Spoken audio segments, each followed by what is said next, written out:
Hey, pre-notification gang.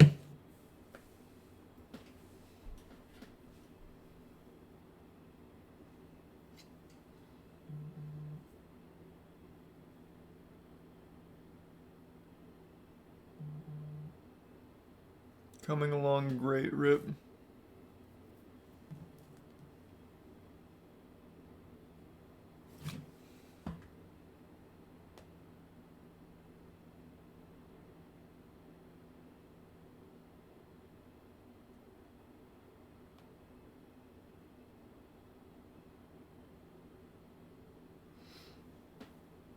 Quick text message, hold on.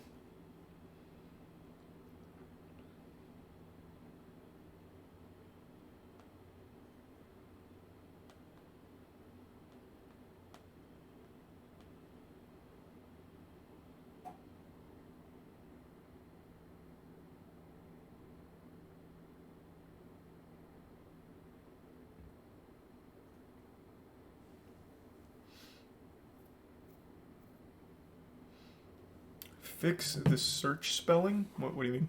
What's wrong with the search spelling? Did I misspell something in the title? What are you talking about?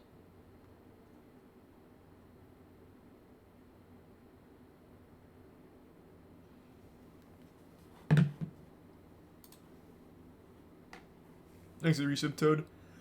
Thanks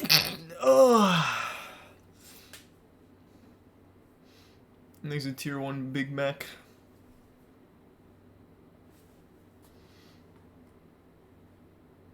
You know, Twitch didn't send notifications for your streams last 2 days? Didn't know that.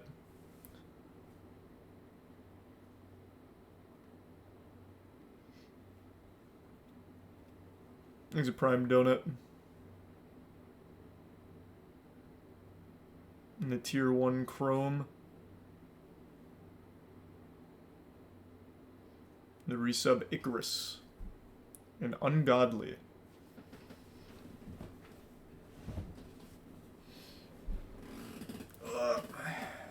Thanks to the bits Coco. And the Prime Rat. And the bits Proxy. Today was pretty fucking wild. Texas is a crazy place. I even got a little cowboy hat. So yeah, things are getting a little crazy. Thanks to 5 gift subs, Steakman. The Tier 1 Werelump. And the resub Capital Lad, Lydium, and Good Boy. And the Tier 1 Captain Pie Guy. No, I have not watched the new Implement video. Thanks for reminding me.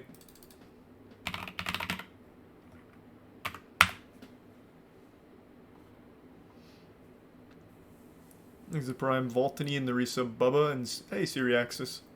Jesus, Syriax. Thanks to 5 gift subs Charles Schlong and Tier 1 Dual Sona. Thanks to resub. Appreciate it. And the bits Fizz. And the 5 gift subs Dank and resub Big Clock. Nope, we're in Texas. And it's fucking wacky. I'm in a log cabin. Look at this shit. I bet none of you ever thought you'd see the day where I, of all people, would be in a log cabin. And I've already seen a couple spiders and some creepy crawlies. It's fucking horrifying.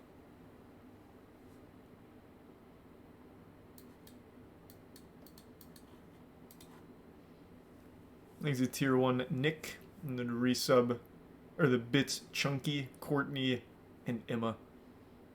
And the gift sub Courtney Delusional, and the resub Noble, and the Prime Quilly.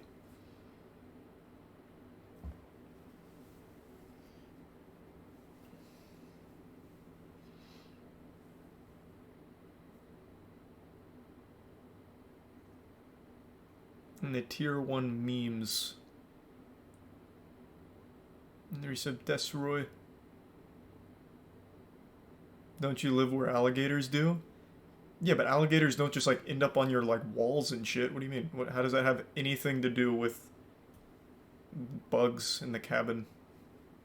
There's a Tier 1 Irish guy in the resub, Need a Key, and the bits Greg and Coco.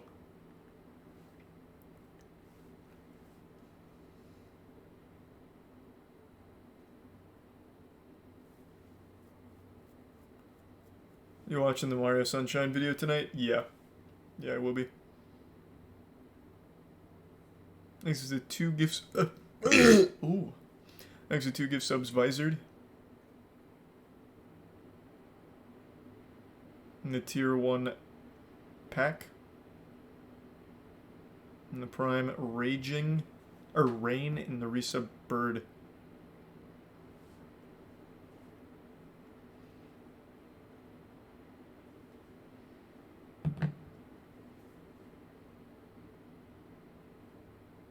Yep, the internet's not good enough to do anything besides YouTube nights. I can't actually play games.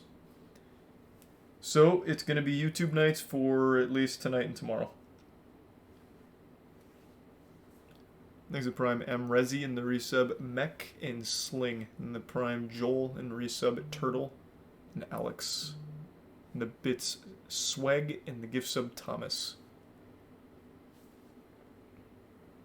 And the gift sub Proxy and the resub Crunk. And the 5 gift subs Mustard. Maybe you can make a tier list? Eh. What do you think about Twitter being officially bought by Elon Musk? Hey man, let it ride. I mean, he's not. I don't think he can make it worse. So, who cares? Go for it, I say. Is the mic facing the wrong? Is this better? Is the audio quality immediately better? I think I had this backwards.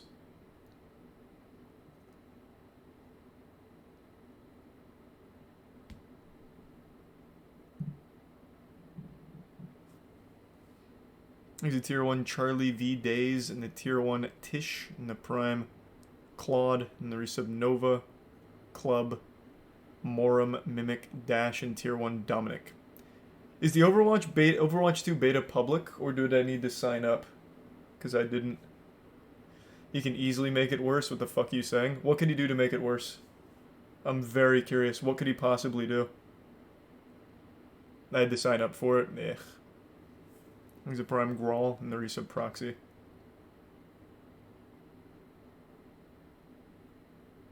Looks like you're in a Phasmophobia house. True.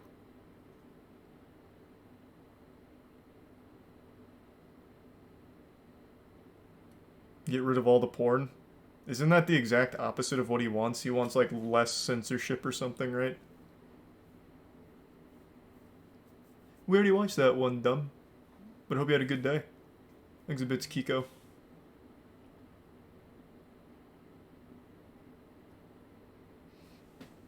And thanks to the resub Mystic, Mysterious, Wombat, Zilla, Chris, and the tier 1 Swain and tier 1 Fizz, and the gift sub Diabetes. You can get guaranteed key by watching 4 hours of a stream on the 27th of someone who has drops. Cool.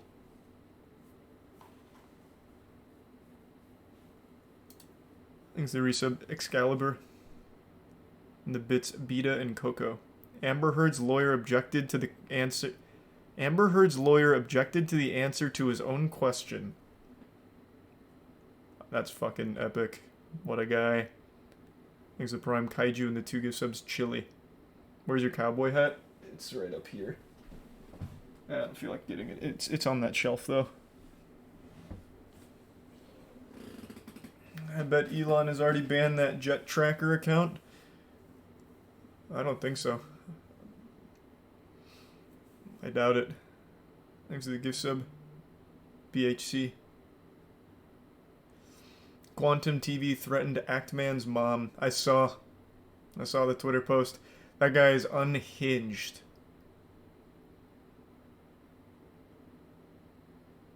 Thanks to the resub Thick.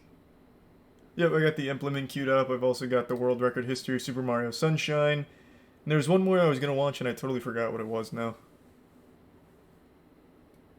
Oh, I think Gunner posted something. I think that's what it was.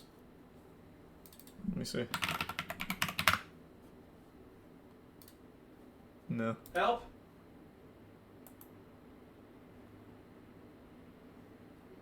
Thanks to the resub Skinny, EJB, and Thick.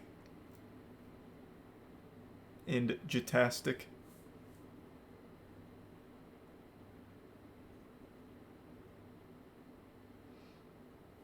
And the resub Kobe1. Have you seen the guy making daily Half-Life 3 update videos? He's been making videos daily for the past 4 years. Man, that's sad. Thanks to the Prime. Kai's in the resub ice away.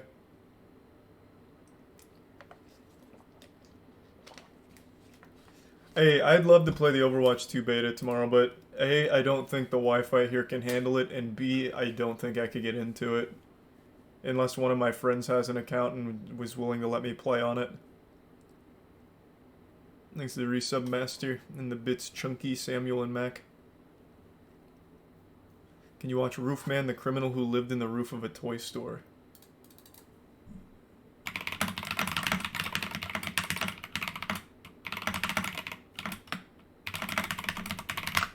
God, this keyboard sounds so fucking cool.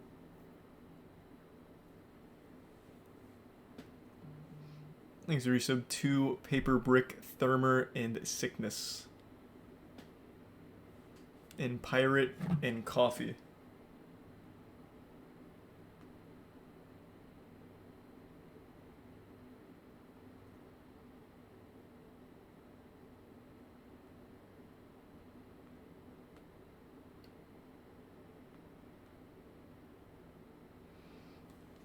There's a tier 1 Brandyat, and the resub Partisan gives sub Reggie. Sounds like an air raid. What? My TV? Or, Jesus. My keyboard? There's a tier 1 Bluish. Who are you meeting in Austin? Literally anyone that wants to do some content and shit. Thanks to the bits Cumcraft.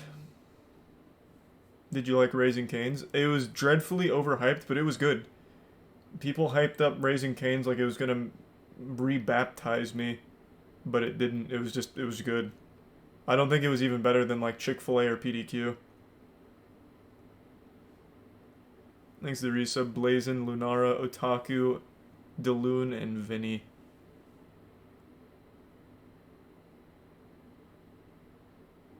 Cane's sauce good though. Their sauce did slap. Yeah, no, the sauce was good. I really did like their sauce. Thanks to the resub Noodle and AI. Did you drive to Texas? Yeah, you're darn tootin'. We went straight through Mobile, Alabama and spent the night. Bro, I could smell the incest in the air. That shit was crazy. Thanks to the resub Wiener Master. I saw that, Envy. It was a cool body pillow.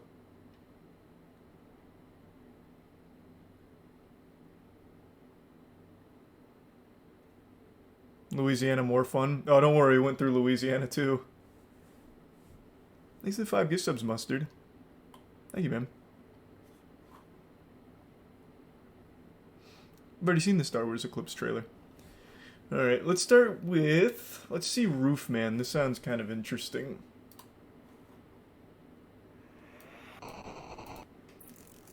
I do love criminals that hide in attics and shit. Nigel and Luke here, and welcome to Crime Zone. He's a tier 1. Oculus. At around 5:30 a.m. on May 20th, 2000, employees at the Main Street McDonald's location in Belmont, North Carolina, were following their usual Saturday morning routine.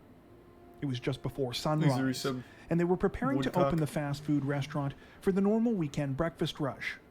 However, unbeknownst to Quick question, is there still a massive breakfast rush for McDonald's? I remember when I was a kid that was the shit, but I feel like McDonald's has just such steep competition these days for the breakfast slot. Do we have any big McDonald's breakfast enthusiasts here? Because near me it's kind of just like no one cares anymore. Overwhelmingly yes. Wow. Why though? I feel like the other breakfast options are much better. I think it really fell off. The McSkillet? Bro, just go to like Dunkin' or something at that point if you're just looking for something like a McSkillet. Chat's kind of split. It was overwhelmingly yes in the beginning, but now everyone's arguing the competitors, which is what I was fucking talking about. I just think the McDonald's breakfast has really fallen off. It's like Netflix stock, but for food. The employees, at the same time as they were busy working to get ready for their first customers of the day, another person was in the midst of a different kind of routine. One that involved stealing as much money from the restaurant's cash register and safe Angry as 29 possible. in safety. After cutting a small hole in the roof of the McDonald's, the masked robber dropped down through the ceiling, taking all of the employees by surprise. Some Mission Impossible Though he was armed with a rifle, he didn't try to threaten anyone. Instead, he was calm and cordial, asking the employees to please get down on the ground, while he just steals all their hash browns to the restaurant safe to open it for him so that he could take the money inside. Once he had the cash, the masked robber walked all of the employees into the cooler where they were locked inside. It seems kind of nice. Before they were asked if they wanted to grab their coats to stay warm while they waited for help to arrive. After they have a police sketch and it's just a Hamburglar. Fled. While the employees didn't know it at the time, they would soon learn that they had come face to face with one of the country's most notorious fast food robbers. A man whose criminal exploits would eventually become so strange and unbelievable, they would seem ridiculous even by the standards of a Hollywood movie. That's such an interesting specialty, a fast food robber. Reminds me of Better Call Saul, where he specializes in, like, elderly law. Thank you for the 10 gift subs, Mustard. I just saw that, man. Thank you for the generosity. And there's some Saltex, Fobsy, Visored, and Mossbutt. Is there any other fast food bandits? Like the wet bandits? Thanks, Risa, Bird, and Chrono. Because I'd like to see who he competes with. Yeah, I'm on season 2 of Better Call Saul. I've been blasting through it on this trip. Show is so good. Plankton. Okay. Alright. So it's just Roofman and Plankton.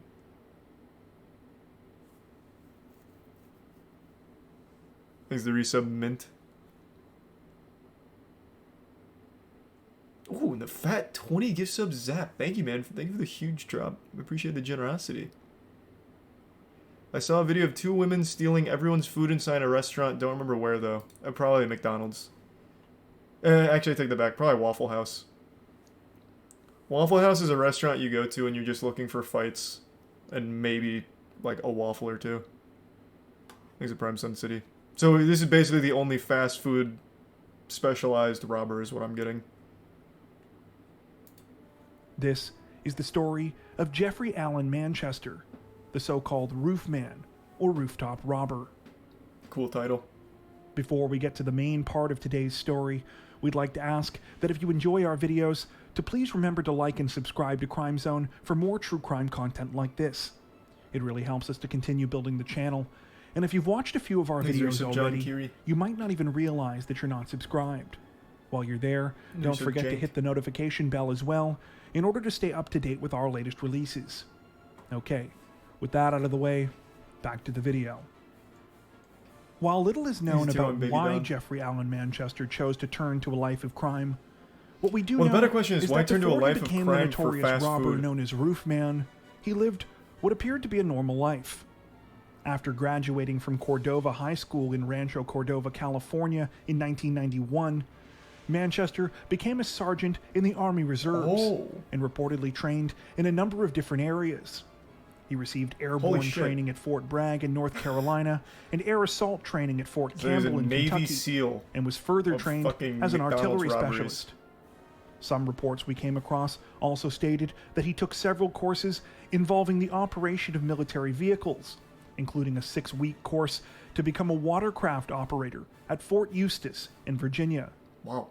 Though during this time, Manchester married and had 2 children, the marriage didn't last. And by the end of 1998, he and his wife were in the process of getting divorced, and he no longer lived with her or the kids. Now alone, it was at this point that he apparently decided to put his military training to a different kind of use. In November of 1998... Do you really need military training to rob a McDonald's? I feel like you could just go in and be like, I just want the money in the register, and like, make like a finger gun in your jacket and be like, yeah, just take it. Like, I don't think you really needed all like the special ops training just to become like a fucking Filet-O-Fish fondler. Felon. Damn, that would have been better instead of fucking fondler. It doesn't even make sense. But man, this guy, those McDonald's employees, they didn't know who they were fucking with when he busted through their ceiling. I'm just reading this excerpt real quick. One second they're just serving up a quarter pounder. Next second they got goddamn Jason Bourne coming through the top turnbuckle. Manchester began a year-and-a-half-long crime spree that would allegedly see him rob more than 40 businesses in 9 different states across the continental U.S. Though he would hit the occasional video rental store, grocery store, or other retail business, his specialty became robbing McDonald's locations. Police would later estimate just McDonald's, that these no crimes Arby's or anything? comprised roughly 2/3 of all the robberies Manchester committed As we said, between Turtles and 1998 and 2000. A representative from the fast food company would even once jokingly refer to Manchester as being, quote, brand loyal.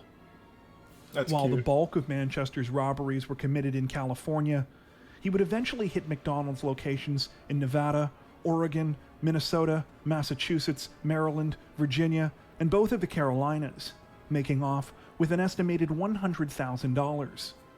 Nearly all of the robberies All of that work went for like this. $1,000? Manchester would use tools to cut a hole in the roof of the location, dropping down anywhere from What? 10 to 15 feet. I'm so confused. I guess I haven't paid enough attention to Oh, 100,000, sorry. I guess I'm super confused on why he'd bring tools to cut a hole in the ceiling. Aren't they drop tiles? I don't know, I heard 1,000. Doesn't McDonald's use drop tiles?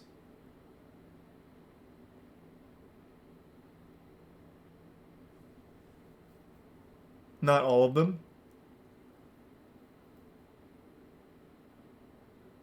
Oh, to get to the outside roof. Okay. So he didn't... Okay, I see what he did then.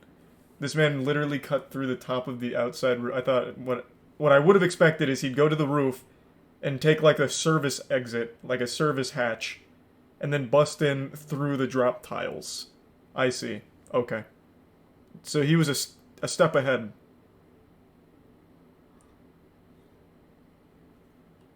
Before rounding up the employees, stealing the restaurant's cash, and leaving them locked in the walk-in fridge unharmed. Strangely, almost everyone noted that he was exceptionally polite and apologetic towards employees during the robberies, in some cases even joking around with them. Oh. In one instance, he reportedly remarked to a group of employees before locking them up, "Hey, at least you get the rest of the day off." Though there were occasionally slight variations to Manchester's robberies, such as him cutting a hole in one of the restaurant's walls instead of the roof, Oh, that's most intense. of the crimes were nearly identical. And aside from one incident where he pistol whipped an employee, it appears that's that he fucked up, almost man. never used violence while committing the robberies. Because That of one this, employee tried it to was be a fairly hero. easy for authorities to attribute the unusual crimes Loyal to to the Ronald. same person. However, Thanks, Risu. identifying and catching that person turned out to be far more difficult. As such, for nearly 2 years, Jeffrey Manchester was known only as Roofman or the Rooftop Robber, gaining notoriety across the country and frustrating more than 24 police forces as he continued to commit robbery after robbery without being caught. The key to the Roofman's crimes was the routine. While most criminals would likely think twice about committing the same sort of crime over and over, Manchester knew that each McDonald's restaurant he hit would operate the same way and have the same basic floor plan. Things were always roughly in the same place, and the restaurants ran on almost identical schedules, allowing Manchester to hit them at their most vulnerable times. So what? I still am super confused on why the roof. What tactical advantage does he get from busting in right here behind the counter as opposed to just rushing through here and jumping over the counter? Just like the element of surprise? No alarm? I guess, but there's still employees there either way, right? Because like they said, he was always really nice to the employees and telling them to get to the back and shit, so there's still people there. So at that point, the alarm's kind of worthless, wouldn't you think?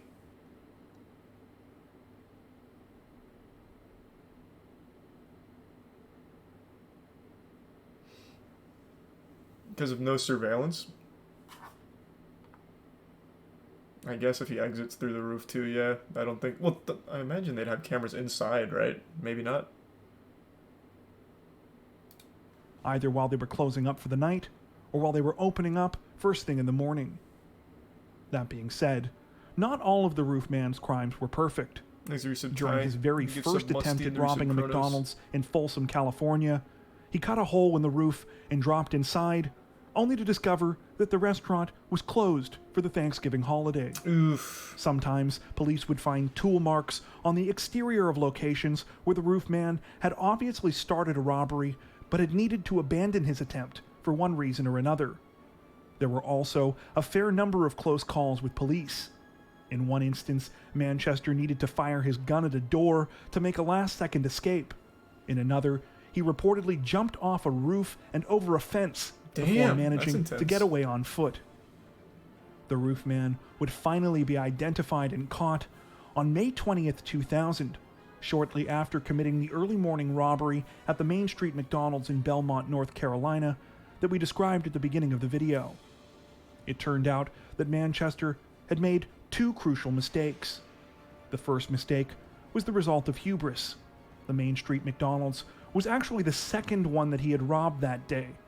Just a few hours earlier, Manchester had robbed another McDonald's just 10 miles away in Gastonia as they were closing for the night. That's plenty of distance, I'd say. Because authorities were more than familiar with the roofman's MO by this point, there was still a heavy police presence in the area at the time of the second robbery.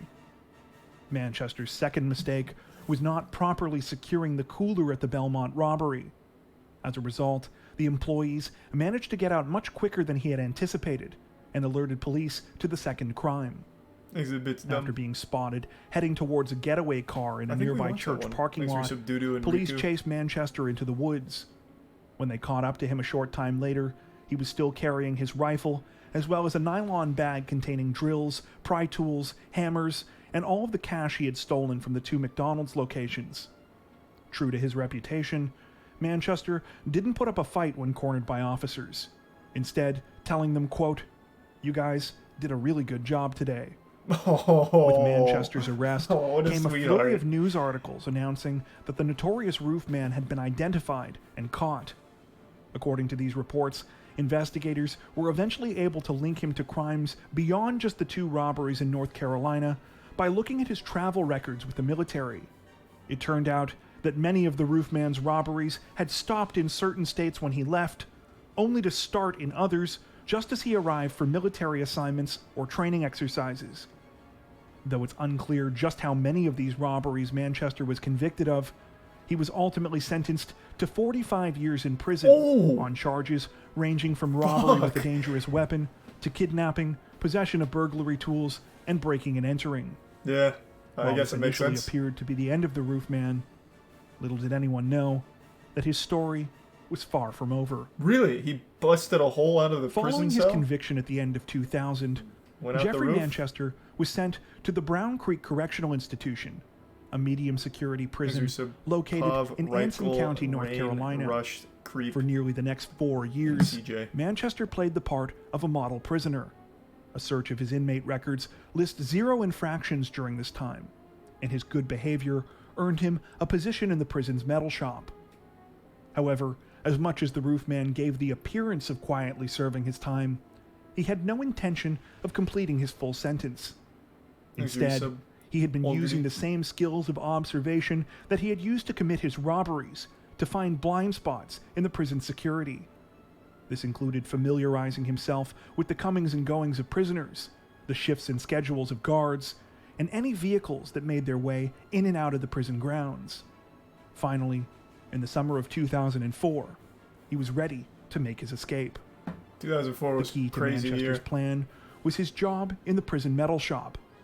Every day, a delivery truck would come inside the shop area to pick up the beds, lockers, and stainless steel kitchen items that were manufactured there before leaving the prison grounds. The truck arrived on the same set schedule every time, and Manchester decided that this was his way out. After obtaining some measurements of the metal frame rails that ran underneath the delivery truck, Manchester cut a length of plywood so that it would fit snugly between the rails, creating a platform where he could lie. The idea was to ride on the vehicle as a hidden passenger until he was outside the prison walls. Pretty good plan. At which point, he could go on the run. Because Manchester knew that the underside of the delivery truck would be checked by guards with mirrors, he spray-painted his plywood platform board black to match the underside of the vehicle.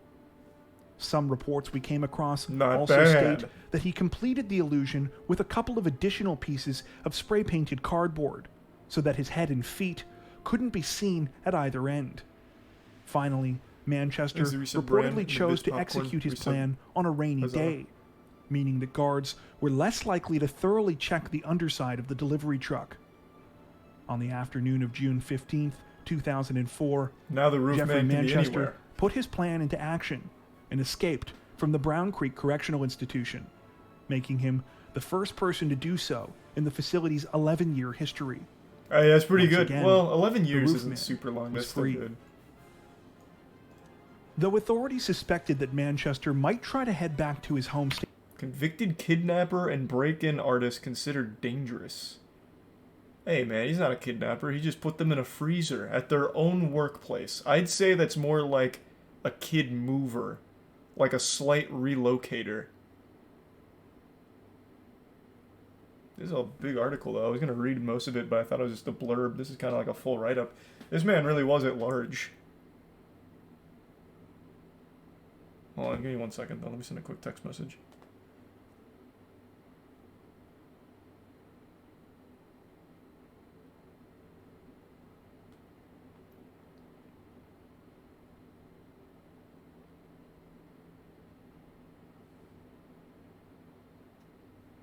Okay, now I'm back. state of California and possibly recent make Ernie, contact with his family Zodiac, there, Waffle, he and the instead Bits Just. traveled just 40 miles northwest to the city of Charlotte. It was here, at an unassuming retail plaza, that he would set up a living space that would baffle and amuse both the public and law enforcement oh my god, officials he opened his for own years to McDonald's. come.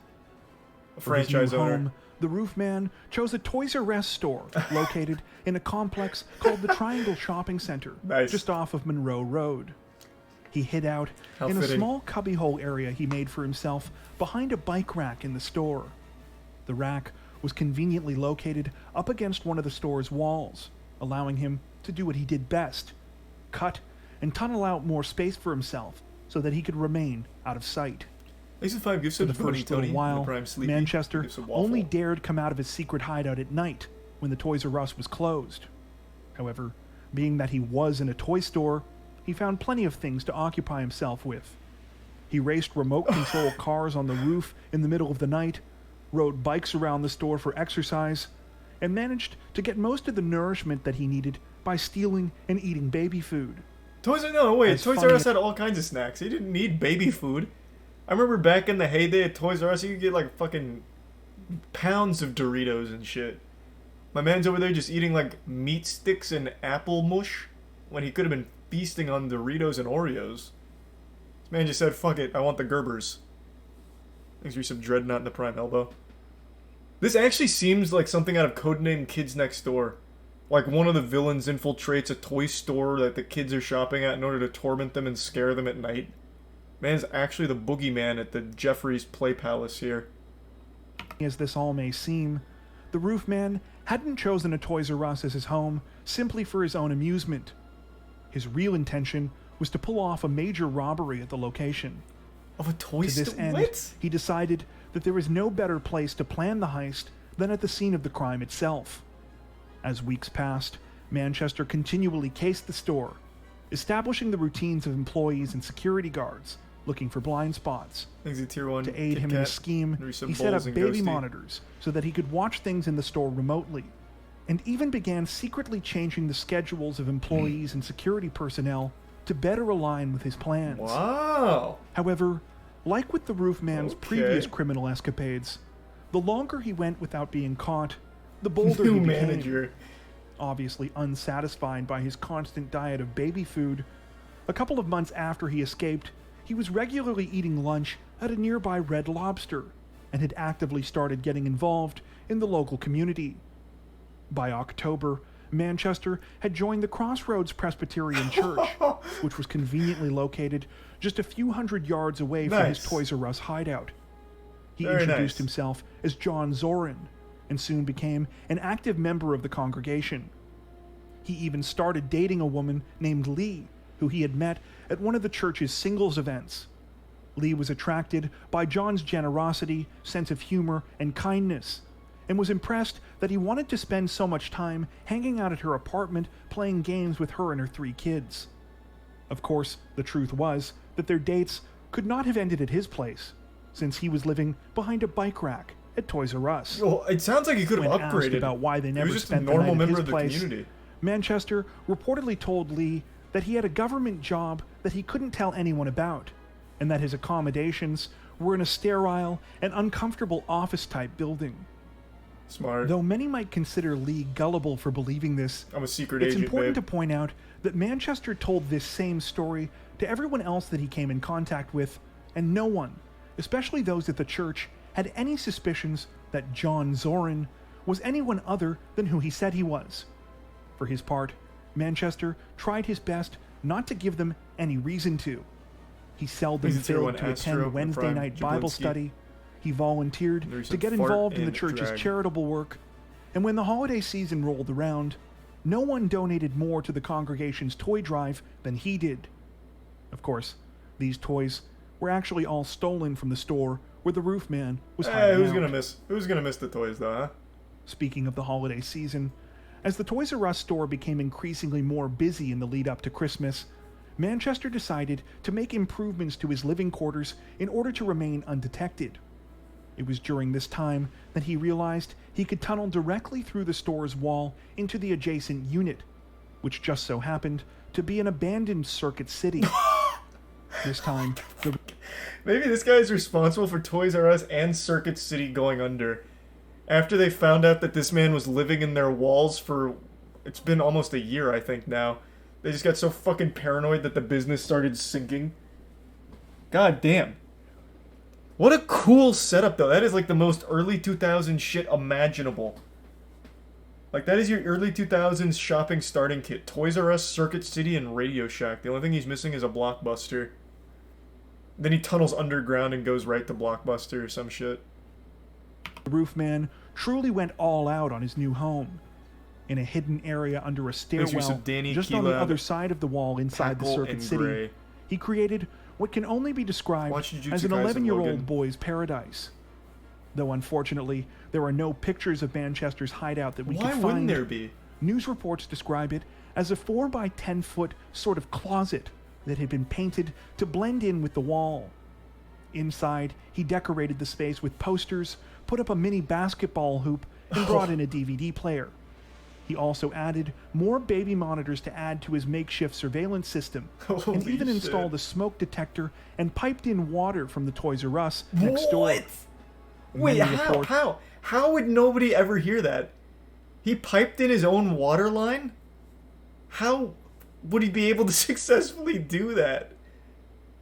It's not like it's not the hardest thing in the world to do that, I guess, if you tee off of an already existing line, but still, I feel like you'd absolutely hear that because you have to like drill into the walls and shit, and you have to tee off that pipe. That's kind of crazy. Yeah, I mean, I guess just doing it like in the dead of night without anyone being around, you'd probably never notice.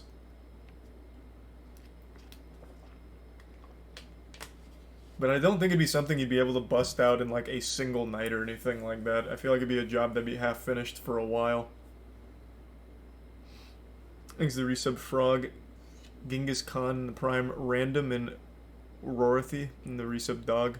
Reports would later amusingly point out True, that Manchester appeared to have something of an obsession with Spider-Man. Several Spider-Man posters Okay. were found on the walls of his hideout. A Spider-Man 2 DVD was found along with the DVD player, and Manchester was even sleeping on Spider-Man sheets. That's so Nevertheless, nice. by all accounts, this new hideout seems to have been much better than the first one behind the bike rack. In order to continue to travel between the Toys R Us and the Circuit City as he pleased, Manchester left the tunnel between the two units intact. I bet so many similarly kids saw him blending behind the trap bike doors rack he and had just got created scared and in didn't with say the anything. walls on both sides. As cunning as Manchester had been, however, at some point he must have become aware that he couldn't continue living like this forever. Employees at the Toys R Us were definitely aware that things were going missing, and Manchester had a couple of close calls when police were called to the store to investigate. On December 26th, he decided it was time to pull off the big robbery that he had been planning. Unfortunately for the roofman, when he tried to pull off the crime, things did not go according to plan. Similar to the Slipped on a 2000 banana robbery peel. in Belmont, when he held up the Toys R Us, employees were able to contact police sooner than he anticipated. It turned out that two of them had managed to slip out during the robbery. Things went even further sideways when an off-duty sheriff's deputy arrived at the scene. Manchester responded by punching her, stealing her gun, and running away. That's aggressive. Amazingly, He used to be though so the nice. roofman seemed cornered, Circuit he City managed to changed escape him. through his trapdoors undetected. It's unclear whether or not he returned to the hideout within the Circuit City, but what we do know is that when police conducted their initial search, they did not find him. While they discovered the trapdoor leading from the Toys R Us, as well as a whole bunch of stolen merchandise inside the ceiling of the Circuit City, the actual 4x10 room that Manchester had constructed remained hidden for several days. Tyark and Tier 1 Zane. It wasn't until January 2nd, 2005, when an officer was conducting another routine inspection of the abandoned Circuit City, that Manchester's mind-blowing secret room was uncovered. Unfortunately for him, by this time, investigators were already fairly certain that the roofman was behind the Toys R Us robbery. This was due to the fact that the crime fit his MO, and happened fairly close to where he had escaped. When they distributed photos of Manchester in the local area, members of the Crossroads Presbyterian Church identified him as the man who had been going by the name John Zorin, and were shocked to discover who he really was. In a bid to cover his tracks, Manchester burned down a dentist office where he had gotten his teeth fixed while on the run. How does that... They were worried that police would be able to find his dental records there. Okay. This had the opposite effect of what he Man, intended, prison really changed and only him. made investigators more suspicious. Manchester's identity was confirmed when one of his fingerprints were lifted from his secret room in the Circuit City. On January 5th, police contacted Manchester's girlfriend Lee He's a Tier 1 and funky. arranged for her to have him come over to her house for a supposed 40th birthday party. Manchester showed up, believing he would be able to see his girlfriend one last time before continuing his life on the run. He arrived with flowers, but was arrested by waiting officers before he could make it inside the apartment. Manchester was ultimately able to speak to Lee after his arrest, and according to reports, he apologized for everything he had put her and her kids through. In an interview, Lee described her shock at the whole situation, saying, quote, "I don't hate him. I'm disappointed and confused. Oh, that's even worse. I don't know whether to smack him or hug him." The same confused sentiments were also expressed by many police officers and investigators who obviously wanted to catch him, but at the same time seemed almost impressed by what he had accomplished. This camera angle has me crying. Bro, this camera angle is slapping. I look cool. It's like a Jumbotron that's looking down at me. Like when, you know, like the kiss cam at sports. I think it looks great. Nothing I can do about it, man. I set this shit up on top of a bathroom stand. Like where the sink and shit is, off to the side. I'm doing the best I can in the fucking log cabin, man. I'm trying. Thanks to the resub Cliff and Plex. One sergeant with the Charlotte Mecklenburg police said, quote, "You hate to compliment the guy because he's a dirtbag, but we can learn a lot from him." Another sergeant remarked, "This would make a great movie." Manchester was ultimately convicted on a slew of new charges, including malicious use of He's Tier 1 explosives to damage Spurge. property, burning an unoccupied building, breaking and entering, possession of a firearm by a felon, robbery with a dangerous weapon, and prison escape. An inmate search lists his total incarceration term as 47 years, 2 months, and 15 days. He's a Tier 1 demon? Unlike his previous prison Five term, gives subs Volt. it appears Evil. that Manchester has racked up quite a few infractions since he was recaptured, including at least 2 for additional escape attempts. Manchester is currently incarcerated escape at again. the Central Prison The in roof Raleigh, man's not done. where his projected release date is December 4th, 2036. Do you know of any other cases like this that you think we should check out? What a cool story. Tell us about them in the comments section below. As always, if you enjoyed our video, don't forget to like and subscribe to Crime Zone for more true crime content like this, making sure to hit the notification bell to stay up to date with our latest releases. Thank you for watching. That prison is 5 minutes from my house. Bro, you might want to move just in case the roof man gets out. He'll start living in your walls. Sleep in fear, man. Sleep in fear. Damn, I can't believe I've never heard of this story. I love this kind of shit.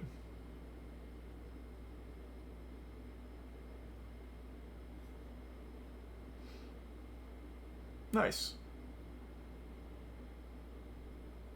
Viper is a rapper that has released 1,500 albums. He makes some of the worst music I've ever heard. He also owns a moving company. There's a great video on him by Gatsu called Viper, the Story You Never Knew. Viper also smokes crack, like legitimately smokes crack. That was one of the most disrespectful things I've ever read about an artist. A, you sold him short. Viper has released over 2,000 full-length albums. And B, he doesn't make some of the worst music ever made. Have you not heard You'll Cowards Don't Even Smoke Crack? Bro, Viper only produces hits.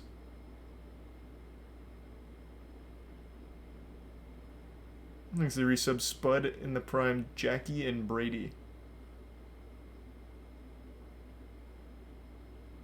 He's still making music though? Yeah, I think he still makes like 2 albums a week. Like, he's still on the grind. A lot of those songs on the album though are just genuinely like weird noises that Viper accidentally recorded through like FL Studio though. So some of them you can't even really call like music. More so just like happy little accidents. Thanks to resub Lindsay and Pizza Steve. And Mercurius. And thanks for the 5 gift subs, Atlas. Thank you, Atlas. And the Prime hoodie. Yeah, next I think we'll do Implement. Give me 1 second though. I'm gonna go to the bathroom real quick. I'll mute so you don't hear me tinkle.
I'm back. Thanks to resub Peen and the gift sub Demon.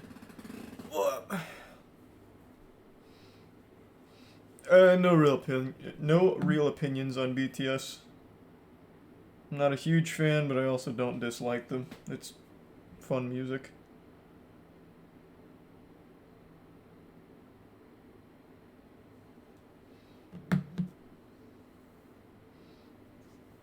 Thanks to the gift sub. Team Alpha Smoke. And the Bit Saint. And Tier 1 Zoomy. Patrick CC's Bam Margera video tonight? Yeah, we can probably do that tonight. Here, let me bring that up. I've been meaning to watch that one. Actually, hold on.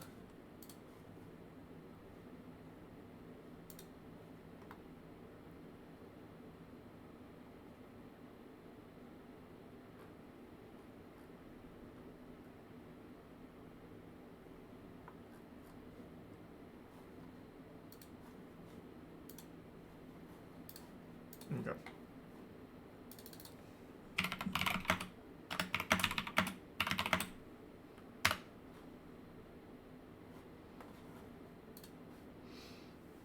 Thanks to Tier 1 Gloop and the resub Sly. Me, ya boy, Necro, Mackie, and Kuba. One more quick text, hold on.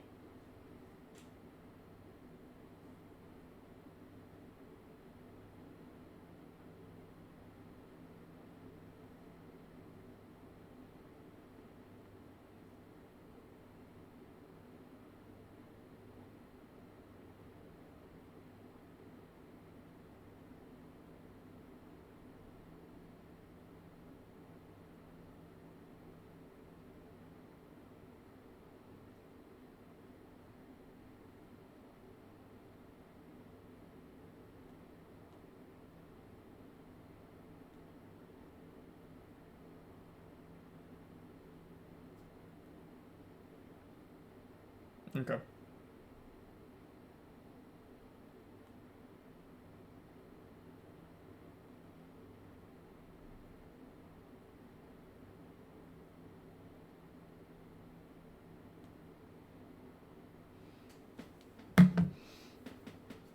No, I know police activity, but not tonight. Thanks to resub Frog, Jakey, Viral, and Mark. The fuck is this setup? I'm in a log cabin, man. And I'll be in a log cabin tomorrow, too. Our prosthetic penises against toss. Yeah. This is carbonated brown sugar water. No Top Gear. And this is Coca-Cola. To an impartial observer, these two products may seem identical. But in the world of business, this little red can makes all the difference. I've never had just brown sugar water before. Gargantuan that even mentioning it feels redundant. Their logo is about as recognizable as the sun, the moon, and the stars. Across the history of human commerce, no other company even comes close to their longevity and scope. Their product is available in so many markets that it's far easier to list the places that don't sell it. The Coke empire has penetrated all corners of the earth, and even a little bit beyond that. They are the envy of the business world, architects of the single most valuable brand that society has ever known. When running a company, it's easy to believe that branding is everything. Take away this red and white label, and what exactly do you have left? Sewage. It's tempting to consider whether you could sell someone anything as long as it's behind those same familiar colors they know and love. 40 years ago, Coca-Cola was thinking the very same thing, and nearly paid the ultimate price. In my last video, I talked about Mac Tonight, the most successful ad campaign that McDonald's ever ran. The character was the spiritual successor to Mac's Headroom, a memorable mascot for Coca-Cola which showed up on television at around the same time. Max Headroom was truly a bizarre character. The only thing I remember from Max Headroom was that famous hack where the Max Headroom took over the radio waves or something, or took over a TV channel for like an hour or something. What was the story there? Someone dressed in a Max Headroom thing took over a local station and he was never caught. It was 30 seconds. Oh, it wasn't even an hour. Oh. He showed his ass.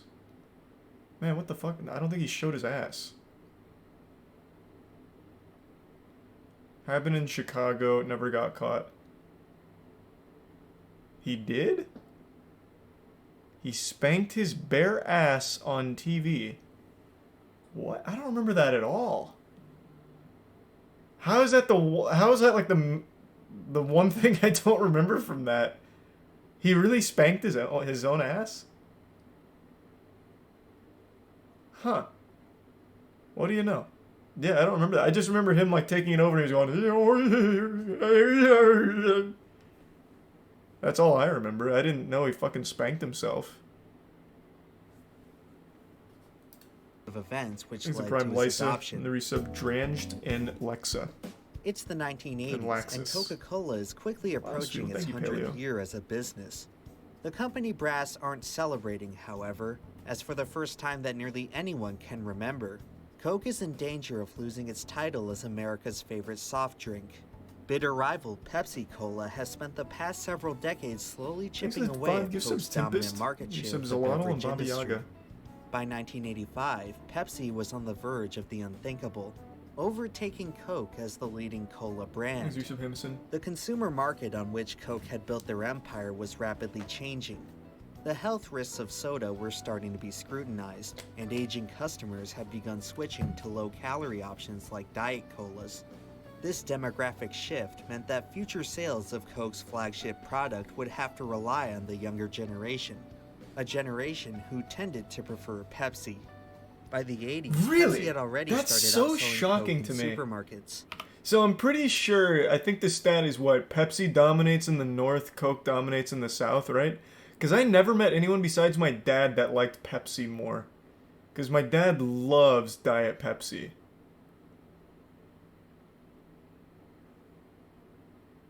If you preferred Pepsi, you're literally not human. I get the appeal. Pepsi is a less flavorful Coke. It's like a more watered down Coke. So it's for people that don't really like the intensity of Coke, I would guess. But they taste pretty incredibly close. It's just a matter of like how strong you want it, if you ask me. Like when you drink them back to back, you can really taste the difference. We did it on a tier list like a year ago.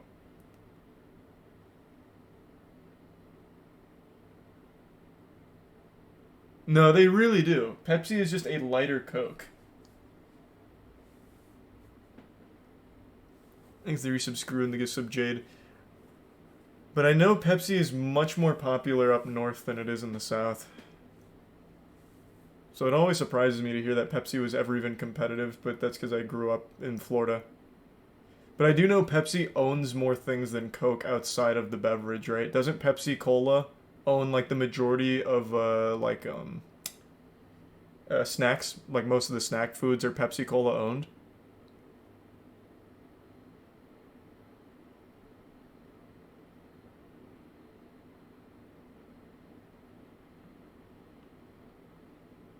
Yeah, I thought so. I'm pretty sure Pepsi Cola owns... You know, I'll just look it up right now. I mean, I'm on the fucking computer. I'm pretty sure Pepsi Cola owns, like, almost as much as Nestle does in terms of those kinds of companies. Like, they're huge with how much they own.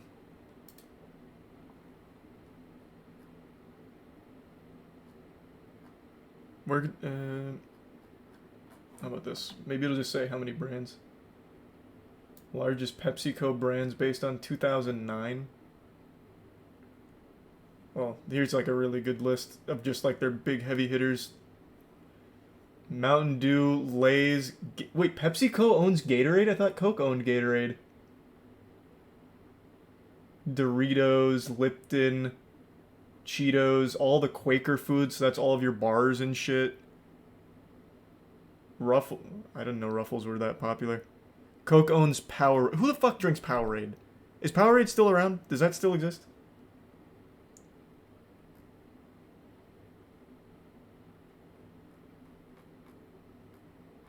But yeah, PepsiCo I think owns more than Coke.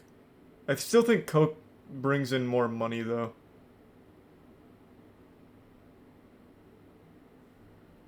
Oh, thank you for the 10 gift subs, Morphs. Appreciate the generosity, man. And the resubs Stolity and the Prime Suzanne and Pogriella.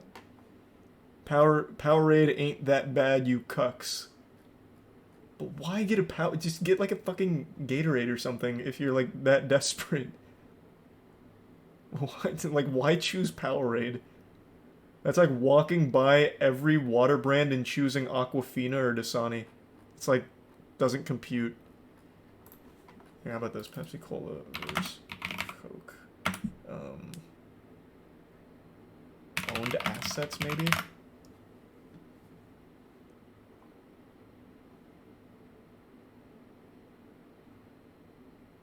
I don't even know what I type in to find it. Oh. In 2018, Coca-Cola net worth and Pepsi net worth 69.6 and 99 billion. So, wait, in favor of Pepsi?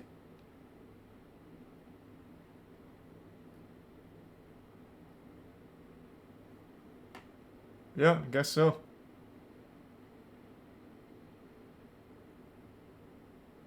Yeah, like I said, I knew Pepsi Cola had more. Fucking knew it.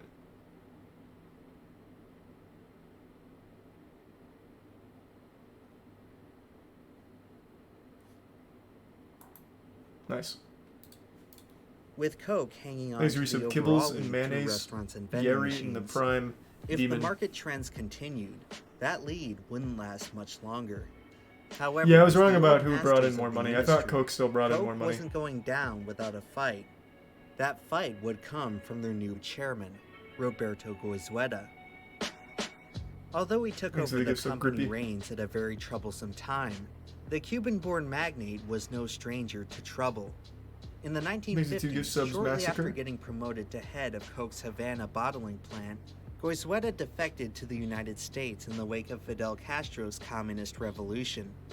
Over the next 30 years, he methodically worked his way up the company ladder until 1980, when he was finally promoted to the most influential seat in the beverage industry. Nice. Mr. Goizueta had quite the origin story, but a necessary one for understanding his mentality towards change. Thanks for some Quan.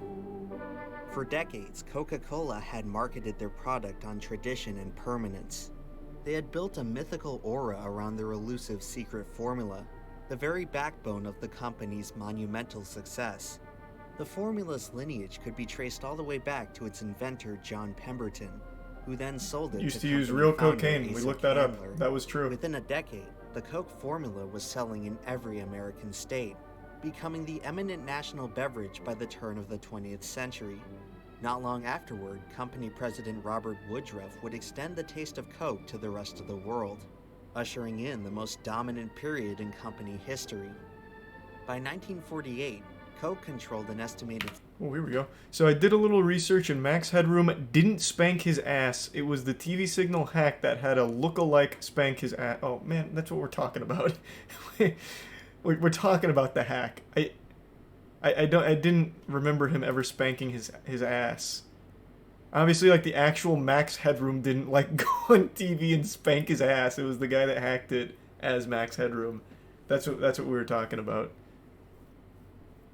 Maybe the 10 gift subs, Astral. I appreciate it, man. And yeah, it is true. We looked it up, a couple months ago. The original Coca-Cola formula actually did use cocaine. It was supposed to be like a medicinal drink for pain relief or some shit like that, so it used real cocaine. And it wasn't until like the 20s or 30s that they phased out the cocaine and replaced it. I always thought that was just a myth, but it's real. I didn't actually believe that they used cocaine.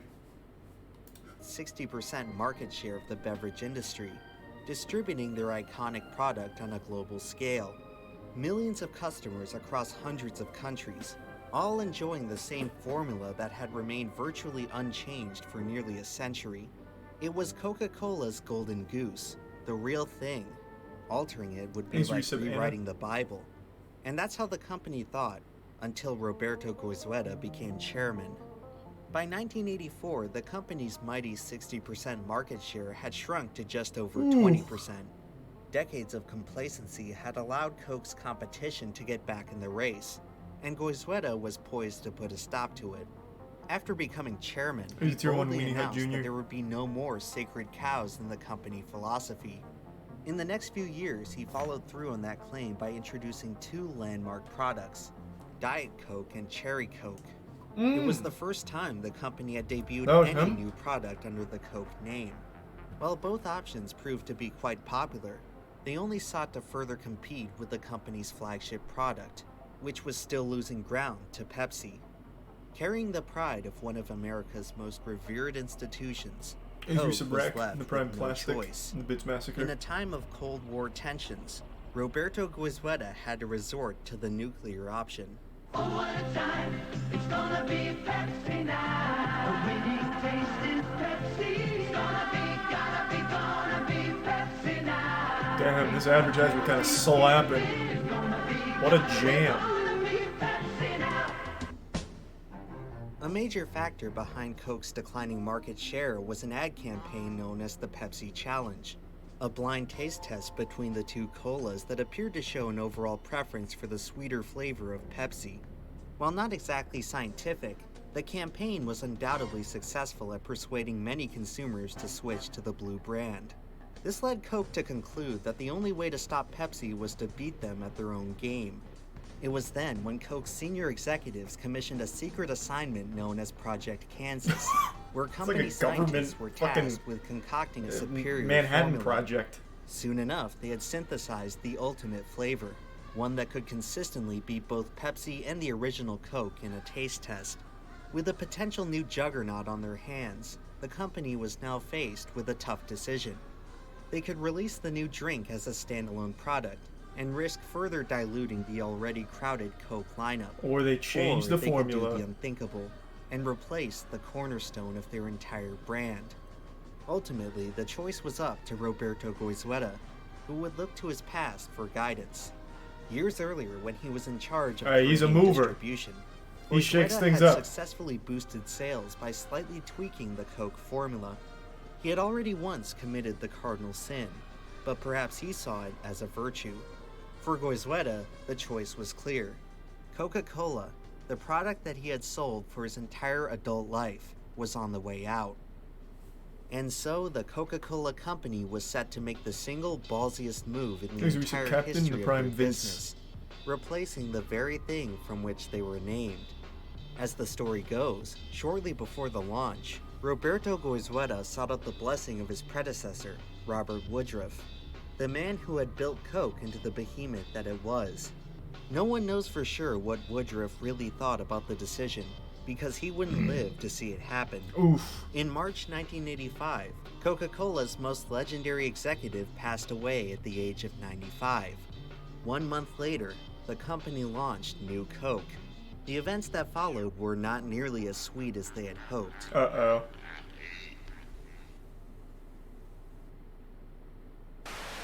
Coca-Cola is a pretty big But J. company. Jonah Jameson? Buying one of their products really isn't gonna matter one way or the other. Where your purchase can matter is through a business like Bespoke Post. They're a subscription box service that helps Mr. out small Pibb is brands from all goated. across America. Mr. Each Pibb's month, they offer a fine, I variety of guess. premium goods ranging from outdoor, homeware, clothing, and more. Just fill out the online quiz and Text, give me discover 1 which sec. of these exciting new products may be right for you. Previously, they've helped me accomplish my dream of climbing the tallest mountain in Florida. Thanks to the spacious comfort of the Weekender travel bag, I was able to conquer the entire 15 feet of elevation. Now, they've agreed to sponsor my new dream of dominating the beverage industry. Luckily for me, Bespoke offers a variety of liquid refreshment options, and unlike other subscription services, you don't have to worry Root about beer your surprise. I order fucking hate falling root beer. flat.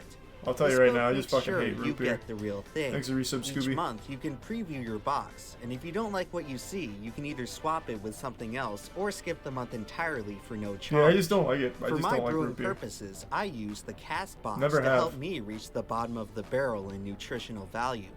Now it's just a matter of adding my proprietary secret ingredients, and voila! It's my sugary addictive drink of the future. I think I'll call it Emp Energy. So visit bespokepost.com/emplemon and use code emplemon at checkout for 20% off your first Thanks, box. Prime Mr. Steele. And get started on creating your own secret formula. Oh, and no need to worry about Emp Energy. I'm sure that this fan favorite flavor isn't going away anytime soon. Thanks for resub, CTR. Simply stated, my friends, we have a new formula for Coke. Yeah!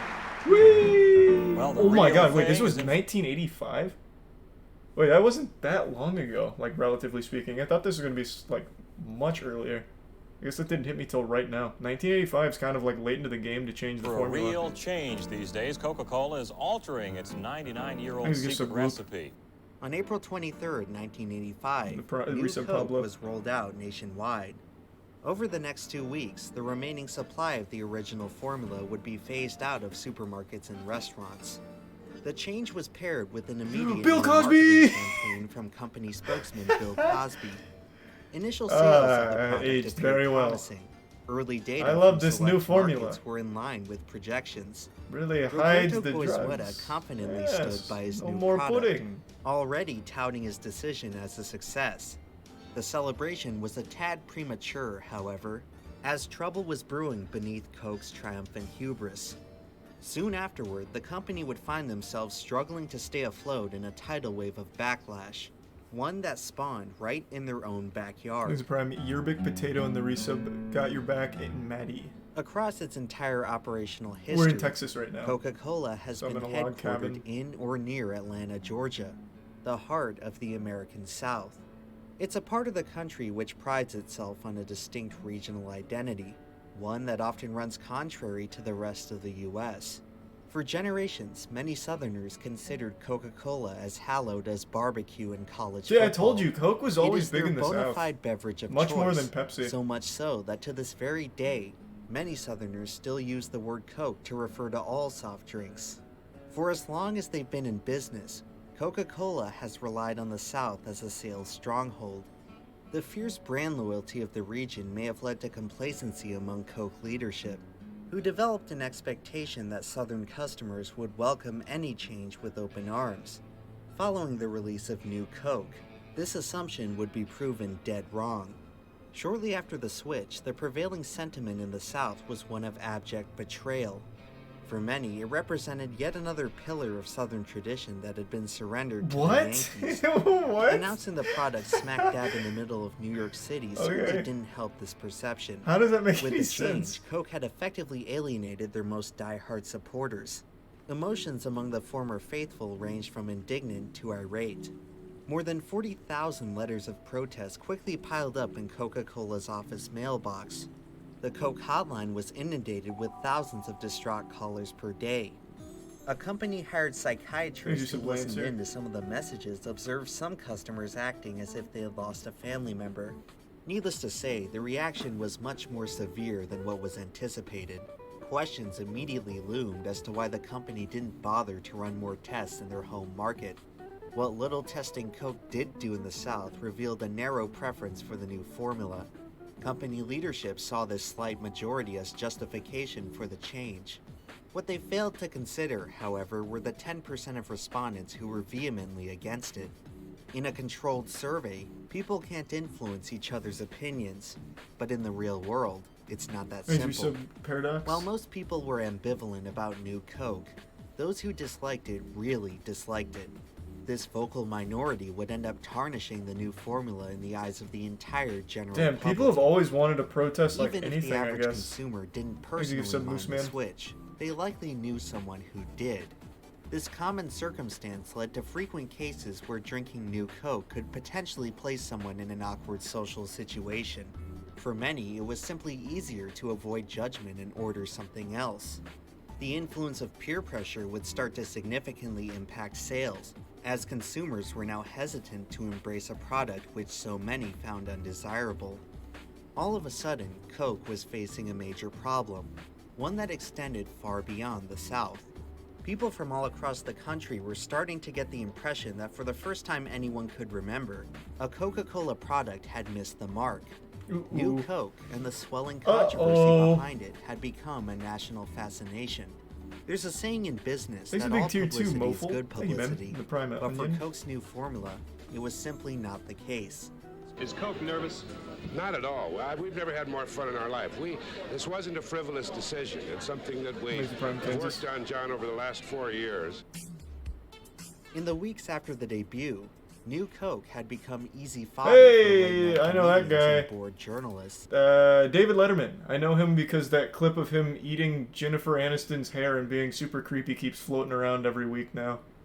I've never really liked late shows, even when I was younger, but that's all I really know from him, is that he chewed on her hair and made it really weird. The media kept reporting on eccentric stories about just how far certain Fucking people what? had What do you gone mean? You to- guys don't? You guys haven't seen that? This clip literally floats around on Reddit once a week at This least. is It's.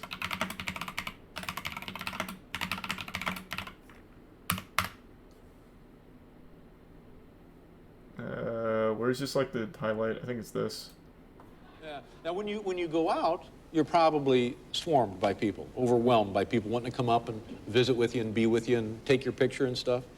Yeah, once in a while that happens. Not, you know, it's not as bad as I think people assume it is. I'd But do you the know, there's same, always honestly. those odd, You need help. those odd encounters. Thanks, Teresa, you know, impulse there actually I and had ability. one kind of recently where I was at my gym in the steam room. Really? And then two young women come in, and there's that moment of. Okay, let me skip around. I thought you this know, was they just going to be sort the of highlights, but it's not. all of me, and then, you know, and they asked. Then somehow This is rude. they whipped a camera out, and I don't know where the hell they were hiding They got a camera. They have a camera in the steam room. Can I just try? Forgive me if this is rude. I just want to try one thing. Okay. Anton. Oh,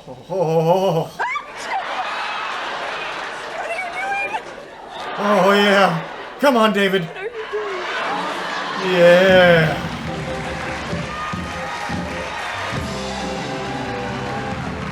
Attaboy.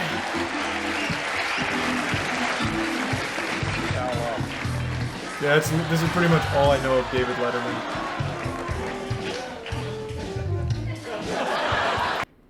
There was like a whole, I don't know where it is, but there's like a whole supercut of him being super creepy around women. At least I think it was women. It might have just been Jennifer Aniston, I couldn't tell you. That's all I think of anytime he ever pops up on anything now. expressed their displeasure towards the switch. There was the story of Dan Locke, an avid Coke drinker from San Antonio, who was apparently so mortified by the new Coke announcement that he immediately went out and stockpiled 110 cases of the original formula. Speaking of stockpiles, a few quick-thinking opportunists would use the Thanks to the hysteria Bits to Hooter their advantage. A and Beverly Captain. Hills man named Dennis Overstreet bought 500 cases of the old formula for God resale damn. at his wine business. After 1 month, he had customers lining up around the block trying to scoop up the last of his supply. Overstreet You're sold so fucking dumb, that's the only thing that comes to mind when you think of David Letterman? Yeah, I don't like late night hosts. Thus, I never really watched Letterman, so all I know from him is that. How does it make me dumb? I just don't know the guy. Sorry that you watched Fallon and Letterman and whoever else. I never did. I don't like the late night formula. The only one I've ever liked is Conan and Craig Ferguson a little bit. Other than that, they're all fucking boring. them the old cases for more than double what he paid for them. The newfound scarcity of the old formula led many to scour some of the most These are rural some areas for Seacom any in the remaining Prime product. Re. When America's domestic supply was completely exhausted, a few loyalists resorted to smuggling in the old formula from foreign countries who had not yet made the switch. Unfortunately, other forms of protest weren't so benign. One story out of Marietta, Georgia featured a woman accosting a Coke delivery man with an umbrella while shouting about how they had ruined the flavor. But by far, Yeah, the that delivery king of driver made the Coke formula himself, hostility was actually. a Seattle man by the name of Gay Mullins, who would use $100,000 of his own money to found a new organization for enemies of the new formula. What? Under Mullins' What does that leadership, mean? The old cola drinkers of America would declare war against New Coke. He made his own His militia? battle tactics included selling anti-New Coke merchandise, spamming the hotline with complaints, and organizing mass protests which dumped gallons of New Coke into the local sewer. At one point, Mullins even attempted to file a class action lawsuit against the soda giant. but it God, was what a quickly dismissed. worthless The existence. constant hijinks would attract a ton of media attention to the movement, helping to grow Mullins' army to as much as 100,000 strong.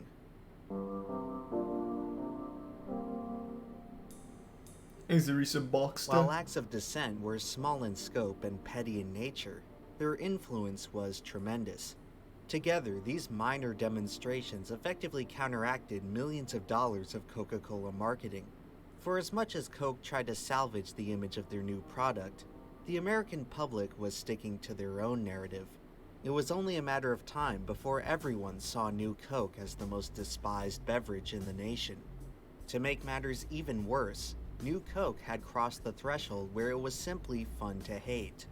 During a baseball game at Houston's Astrodome, the crowd in attendance would infamously erupt in boos anytime All this over the a New soft Coke drink. ad I don't flashed like the it the way it Jumbotron. tastes. I'm By suing. this point, the backlash had far exceeded just a few That's like the oddballs. most American It shit now ever. resembled a full-fledged cultural event.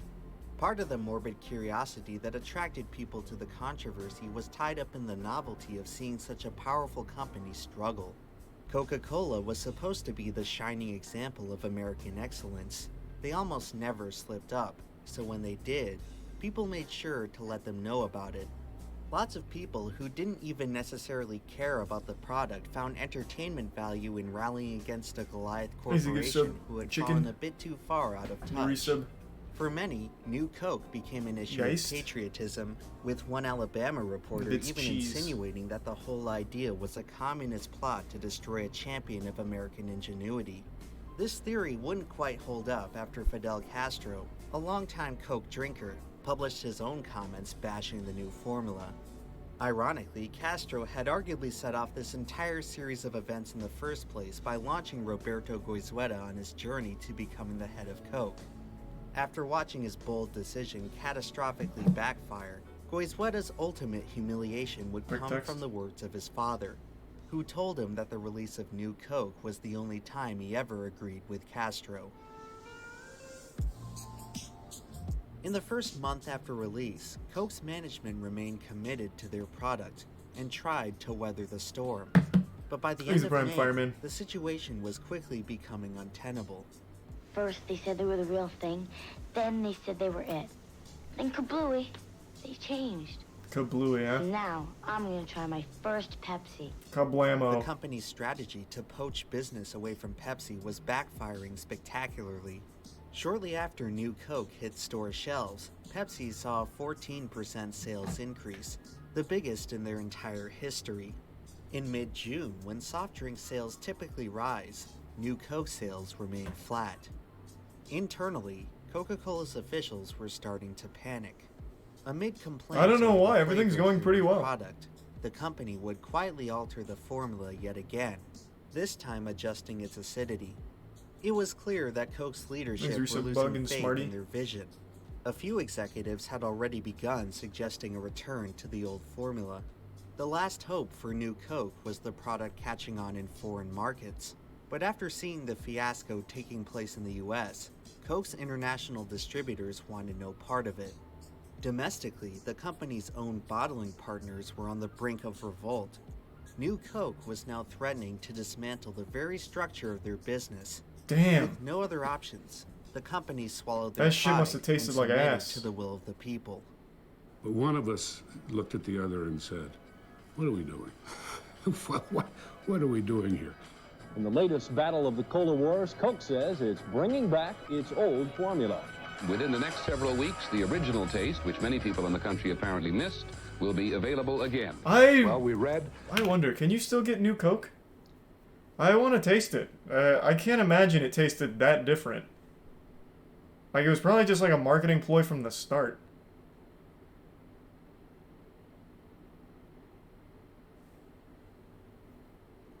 You can still find some on eBay. Yeah, I know you can still find, like, Crystal Pepsis and shit, but they all expired and everything, and they literally are death. There's a Prime Ted and Rin.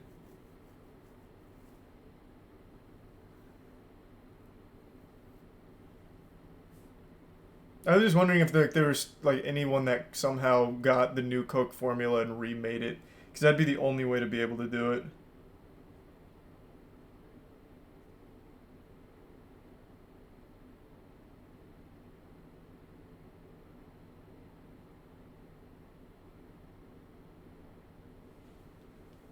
And we listened, and you know the rest. They're both yours. The new taste of Coke and Coca-Cola Classic. Your really, right of man? choice is back. On July 11, 1985, Coca-Cola announced the return of the original formula, ending the New Coke experiment after just 79 days. The new formula Oh, would they did a continue to reboot. be sold Gotcha. as simply Coke, taking a back seat to the rightful flagship product, now called Coca-Cola Classic. Following the controversy, longtime spokesman Bill Cosby would part ways with the company, claiming that promoting New Coke had hurt his credibility. This left Coke with a vacancy in their marketing His department, spotless record, which too. would soon be filled by the aforementioned Max Headroom. Catch away, Coke. Despite the very entertaining ad campaign, New Coke's reputation could not be salvaged. By the end of the 80s, its sales had dwindled to just a few % of the market before the company decided to shelve it. In 1992, they attempted to reintroduce the new formula as Coke 2, which went about as well as you may have imagined. The Bible, too. After a few years, Coke the New product Testament. would be mostly discontinued once more, only sticking around in a few select markets around the country. Roberto Goizueta, the mastermind behind it all, continued to swear by his creation. He personally drank the product until his death in 1997. Although he oversaw one of the biggest blunders in company history, his tenure was still considered a success. New Coke was expected to revive the Coca-Cola brand, and in a totally unorthodox way, it did just that, by making people realize just how much they enjoyed the original formula. The return of Coke Classic led to nationwide euphoria. Sales figures not only reached, I don't think that would be but the went on case to anymore. surpass what the I feel like if this happened today, Twitter would never forgive them. They would still just boycott it on pure principle. So I guess they just got lucky in the time period here where people like protested and actually like celebrated when something changed, whereas now when something changed, it's still an issue because it changed. So like if someone changed an opinion they had 10 years ago, it's like, oh, well now you're just pandering and I still hate you. So I guess Coke really just got really lucky here. brand had been doing prior to the switch. In just 6 months, Coca-Cola was selling more than twice as fast as Pepsi, solidifying their place as the top soda company in the world, a position they continue to hold to this day. Somehow, the biggest failure in industry history had directly contributed to its biggest success. A story so perfect that it led many to wonder whether it was planned all along. The incident sparked a variety of other co-conspiracies as to the company's true intentions with the new formula. Some speculated that the change was a response to the Reagan administration's war on drugs, with Coke having to phase out the last remnants of the coca plant from which they're named. Whether or not this was the case remains dubious, but a far more likely explanation had to do with the company shifting from cane sugar to the far cheaper alternative of high fructose corn syrup. Strangely enough, Coke Classic wasn't exactly the same as Classic Coke. The returning formula had entirely switched to using corn syrup as a sweetener. Gay Mullins, who received the very first can of Coke Classic, reported feeling sick after drinking it. Many other astute consumers had their suspicions about the apparent bait and switch. But for the vast majority, it simply didn't matter. They had complained and Coke had listened, which, at the end of the day, is all anyone really wanted. In 2009, Coca-Cola officially dropped the word classic from their packaging, effectively erasing I actually forgot the it last used to have trace classic of on New it. Coke's existence. The company was surely eager to I forgot move all on about from that such shit. an embarrassing chapter of their history. Since then, the debacle has mostly faded away into a There's some distant garbage memory. ass. I was born far too late to experience the summer of New Coke. The stories I heard felt like something of an urban legend. A forbidden elixir which caused so much heartache that it was practically banished from public consumption. An artifact so unwanted that it became unobtainable. I've spent the past month trying to study it, and after examining just about every aspect of the stuff, I was still missing one crucial detail. For as much research I've done, the literature, the footage, and the data don't tell the full story. Cane sugar cola is 100 dedicating or so 10 much billion effort times trying better. to understand New Yeah, I Coke, agree. the only thing left to do Cane was sugar is taste just it. better. How do you even drink that?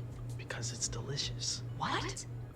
In 2019, New Coke experienced a brief revival after being featured on the hit Netflix series Stranger Things. As part of a promotional stunt, Coca-Cola would release a limited run of the 1985 formula. Only 500,000 cans were distributed, with a few winding up for resale on eBay. So I Crazy picked how up a big case, Coke is. and for the first time in my life, tried the flavor that whipped an entire nation into a frenzy. And to be perfectly honest, it was kind of hard to taste the difference. I fucking knew it It's would. probably because I don't drink soda often, or that I hadn't tasted a Coke in a while. But I could barely tell the two drinks apart. Funnily enough, even a guy like Gay Mullins, New Coke's most ardent critic, couldn't tell either. After finally experiencing the world's most infamous beverage for myself, I couldn't help but speculate about a pretty absurd thought. Does anyone actually know what Coca-Cola tastes like? It seems like such a preposterous thing to suggest. It tastes just like but brown research sugar. tells us that most people don't. Kinda. Unlike what the marketing may tell I you, guess, I don't know. independent That's a weird taste tests question. have consistently shown that the average person can't tell the difference between Coke and Pepsi. For most of us, taste is just not our strong suit.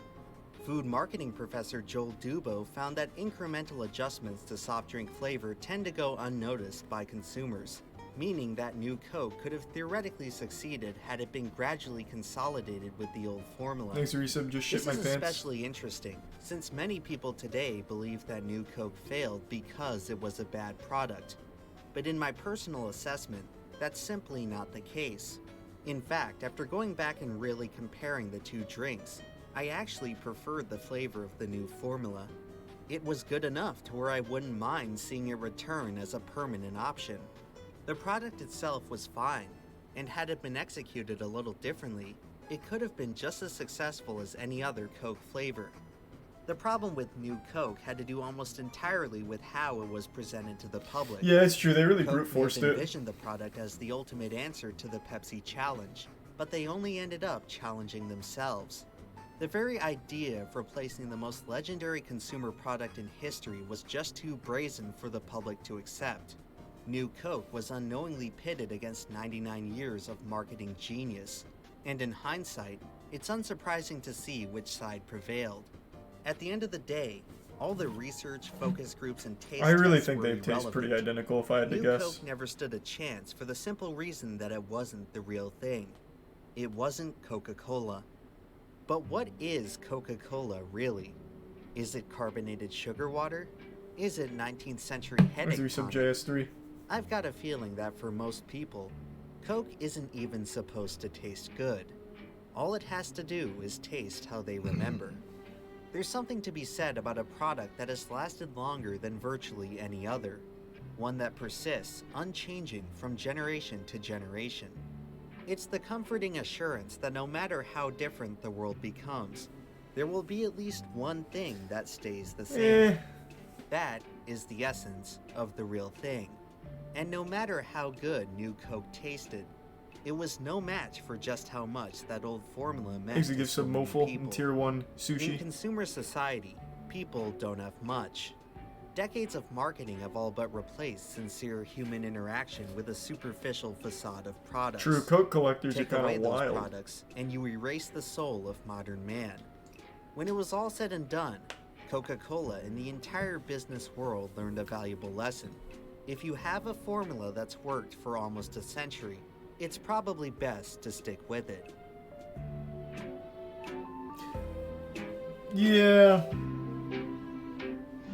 I still want to try a new Coke now. Max Headroom. Max Headroom? Ah, Cocologist. He sees us. Where there's a wave, there's a Coke. Coca-Cola is Join the crowd. real thing. You know, more people prefer the new taste of Yeah. Coke over Pepsi.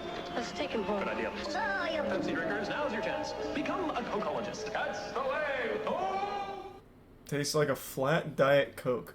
Yeah, Diet Coke's kind of actual ass. Diet Coke is like the most niche taste. Finding someone that enjoys Diet Coke is like finding a shiny Pokemon. I don't know who drinks it. But then there are people that just swear by it. Or at least, as I understand it, there are people who just fucking love it.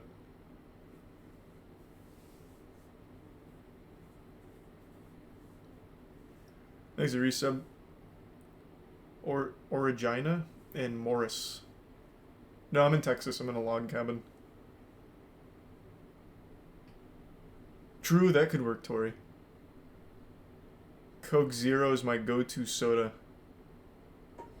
Yeah, I mean, I guess if you're gonna drink soda, Coke Zero is probably the way to go.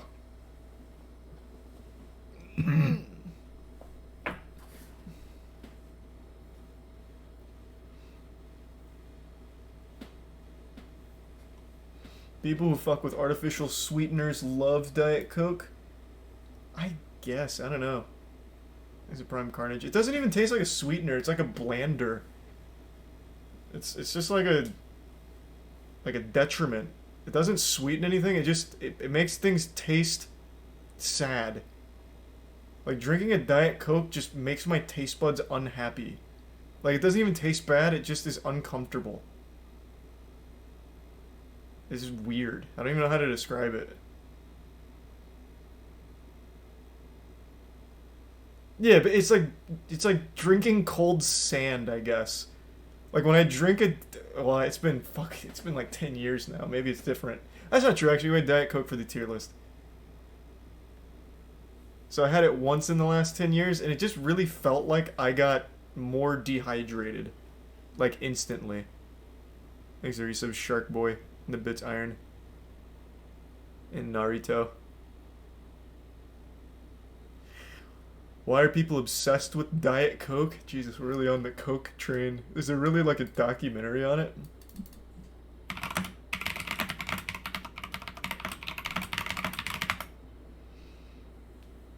God, Jesus Christ. Okay, last fucking Coke related video, but give me 1 second. I'm gonna grab another water. Thanks to Prime Squid and Killer.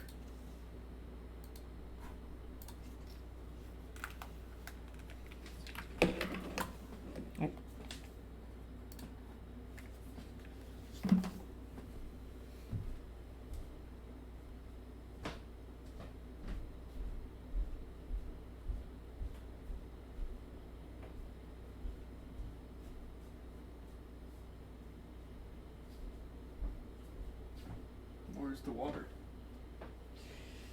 I forgot where I put it.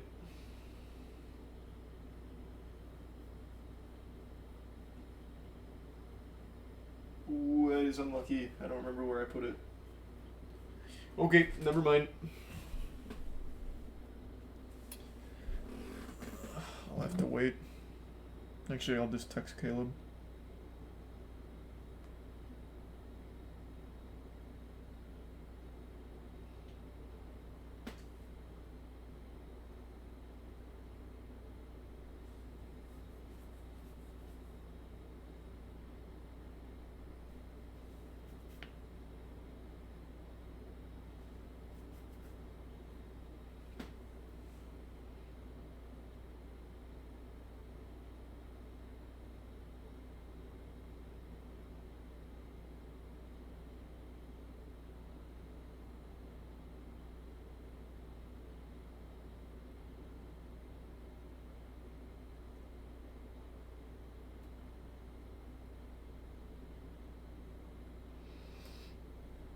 Watch the oh, I've seen that one.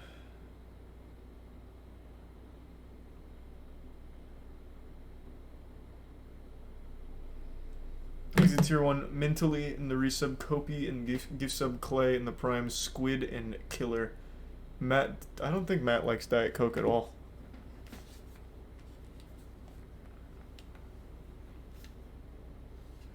I don't like soda. Am I the black sheep of chat? Bro, I don't drink soda at all.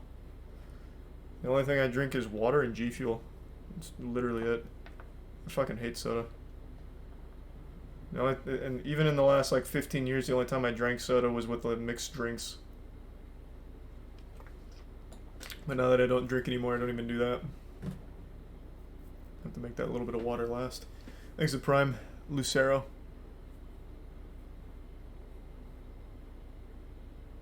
And the tier 1 cheese.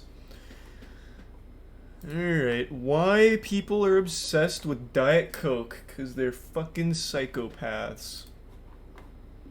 There is a bizarre number of people online claiming to be straight up addicted to Diet Coke. What? Addicted to Diet Coke. Why? How? It's like being addicted to sitting on a cactus. What started with as your an mouth. occasional trip to the vending machine became a 4 to 5 can a day habit. Outside of short-lived attempts to quit, I haven't gone a single day without diet soda in more than 7 years. Holy Diet soda seems so innocent. I didn't do drugs or smoke, and I hardly ever drank alcohol. Soda was my one and only vice, and didn't everyone deserve to have one of those? Vices are the work of the Go to devil. refrigerator and get an The ice-cold devil, Coca-Cola. you Diet fool! soda seems so innocent. You invited evil inside of you. A couple of years ago, nothing could convince me to stop drinking Diet Coke. I had absolutely zero desire to quit, and I was borderline proud of it. And obviously, I'm not alone on this. Diet Coke has managed to acquire this cult following. Clearly, something about this drink has people hooked. But what exactly? And despite it being seemingly zero everything addictive, is it possible that Diet Coke could in fact be habit forming? Well, to try and answer these questions, I feel like the place to start is with the drink's legendary secret formula. Also, P.S. if you don't make it to the Karen section of this video, you are missing out. Today's video is sponsored by me and my first ever behavior change guide. I've spent the last few years of my life added the studying cocaine behavior back? change and using what I've learned The secret formula to in break Diet Coke down is urine. all of my bad habits using the method I know the in secret this formula. guide. It's a 3-step process that uses psychology and the science of behavior change to help you get motivated, gain control, and rid yourself of even the most stubborn bad habits.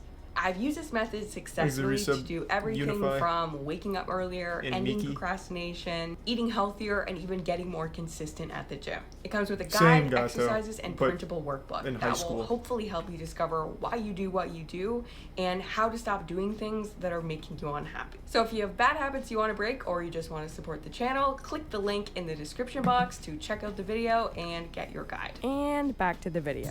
The world premiere of Diet Coke. Hey! Oh, wow. Just for the taste of it. God damn. Once upon a time, I the wanna answer get a to Diet the Coke question, now. why is Coke so addictive, was simple. Cocaine. About 9 milligrams per glass, to True. be exact. That was true. And coca leaves are still a key component of the drink's secret formula, just minus the cocaine. Decocainized coca leaf extract acts as a flavoring agent in Diet Coke. Is it possible that it still contains some addictive properties? Yes. Could there still I be don't know. trace I'm not a amounts of scientist. cocaine in Diet Coke? Well, according to this test, No. no. There's no Fuck! cocaine. It was looking pretty touch and go there on meth for a while. But no, Imagine there's raw coca meth. leaves do contain other compounds that could potentially Hey, be we got rid of addictive, cocaine. One of them being nicotine. And we put but in, it's impossible to know without antifreeze. lab testing whether or not anything plutonium. like this shows up in the final product. Instead, the biggest red flag on Diet Coke's ingredient list today is a different psychoactive drug, caffeine. Diet Coke contains 46 milligrams of caffeine per can, 11 milligrams less than regular Coke, but much less than a cup of coffee. But have you ever wondered why caffeine is in soda at all? Like, what's the point? Well, Coca-Cola's Is it on official purpose? statement is that caffeine is thought it was there like a for flavor byproduct. as well. That is just another ingredient that gives Coca-Cola its unique, great taste. Just for the taste of it. Caffeine being added just for the taste of it might not be true. Actually, according to the scientist, it might be a blatant lie. Food manufacturers claim that caffeine is added to improve the flavor of their products. But this seems unlikely because caffeine is very bitter. True. And at least in soda, cannot be detected using taste by the Caffeine in majority coffee of is awful. individuals who have been tested. Just for the taste of it. I wonder why caffeine is in Diet Coke then. Thankfully, this scientist has an answer for us. It seems more plausible that caffeine is actually added to food products to increase their reward value, which would I'm increase sorry, I didn't see it, purchase Fly. Well, thanks and to the resub. consumption The of resub these red products. guys. Yep, this means that caffeine is most likely intentionally added to Diet Coke so that you consume as much of it as possible. Does that work for... I'm not a big coffee drinker. This is a legitimate question. When you drink a cup of joe, you wake out, you get your Folgers in your cup, kiss your sister, whatever. Do you want more coffee after your first cup? Because I don't know too many people that do. Like, Danny drinks 3 a day, but they're spread out over the day, and he's not, like, craving it. I know you can have caffeine withdrawals, but I didn't know if it was something like you constantly want more coffee. I'm getting yeses and nos. So I'm assuming it's different sensitivities to caffeine then, maybe. But this is literally just taking a temperature of the chat, not exactly scientific.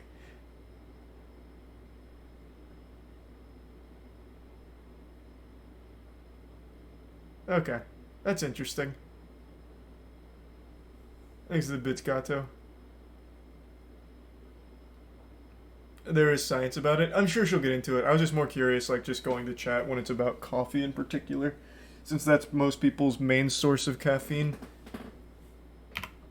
Reward value is our first component of habit formation. It's really the first thing you need to make anything addictive. Anything our brain finds pleasurable or stimulating. Yeah, but I don't actually get like super wired from caffeine, nor do I constantly crave more of it. It gives me a little bit of extra energy and it just tastes good. As my fellow Diet Coke addicts will know, it's something of an experience.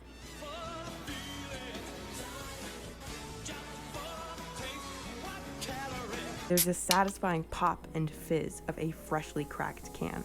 The popping bubbles, rich caramel color, and burn of carbonation in your throat. And of course, that distinct spicy and sweet flavor. Like Diet Coke is so aggressive for that reason. It just tastes like acid.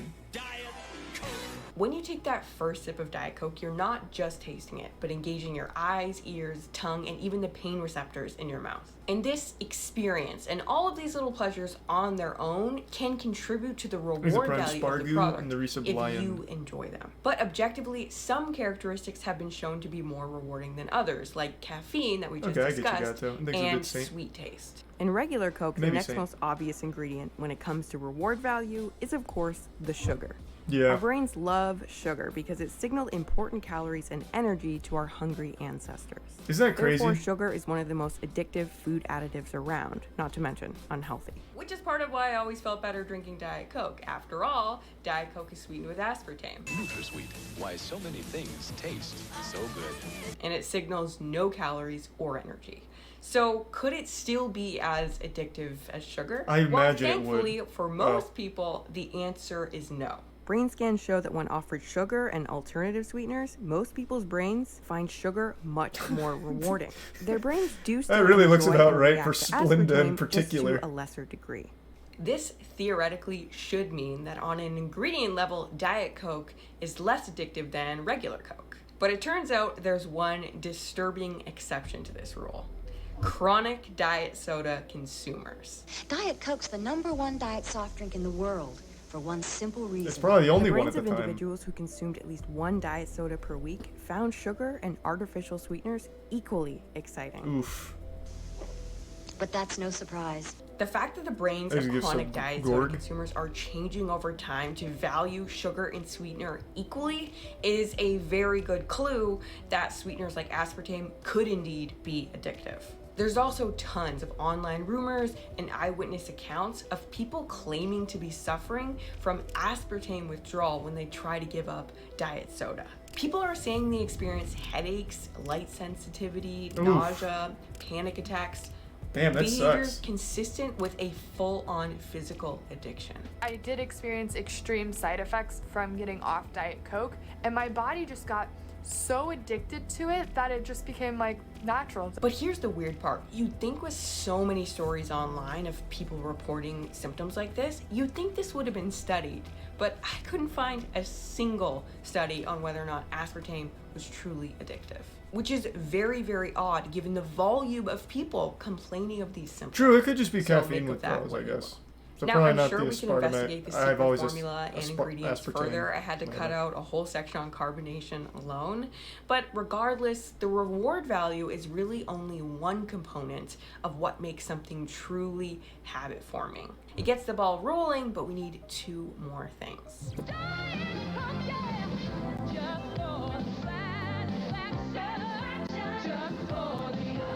Yeah, more bangers.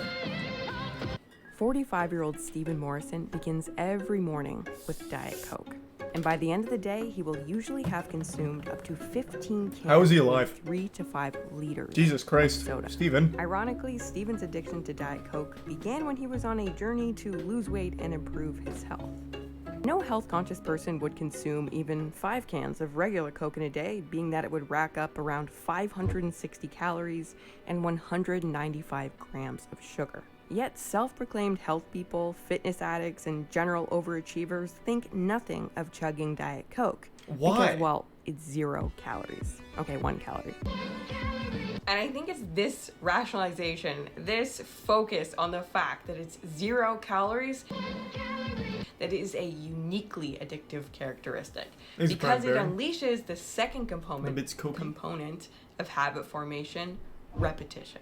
The more often we repeat a behavior, the stronger a habit becomes. In behavioral economics, 0 is a very powerful number. Free things tempt us to discard unless our that comes to like decision-making process. Sex. Our perception 0 is the becomes worst distorted. number. We magnify the item's benefit and downplay its downsides. We also have a stronger and more positive emotional reaction to 0 products, which could potentially explain why Karen here Hi, my name is Karen. Hey, Karen. I am what they call a Diet Coke fanatic. loves Diet Coke so much that she wrote this poem and made this video. She wrote a slam How poem? do I love thee? Let me count the ways. At restaurants, I choose to ask, do you serve Diet Coke? If the answer is This doesn't no, rhyme. I grab my hat and my coat. Oh, there we go. In my blood, it flows like a transfusion. I think about it all day like a bubbly illusion. God, this is like the Freaky Fred episode of Courage the Cowardly Dog. It surely seems.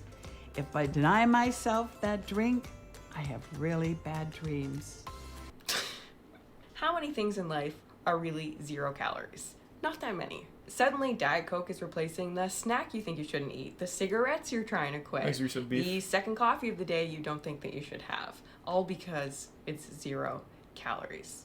Not to mention, as far as features that make it easy to repeat, Diet Coke is tied to a physiological need, aka thirst. Cheaper than a cup of coffee, and even the can is the perfect vessel for maximum consumption.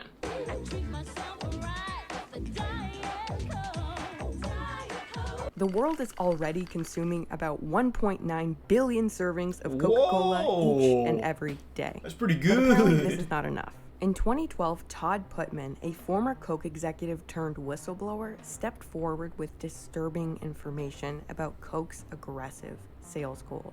A man who says he wants everyone to know about the way sugary sodas have been marketed in this country. Goals of replacing not just their competitors, but all beverages in the American diet with Coke. You market That's in a a business. much more aggressive way. You think about tap Bro, water. if I could as a replace potential every shirt competitor. with Tap Moist water as Global a shirts, potential I'd do it. competitor. Diet Coke And is you'd like thank me. water coming from my sink. Only it's better, more delicious than that plain old common drink.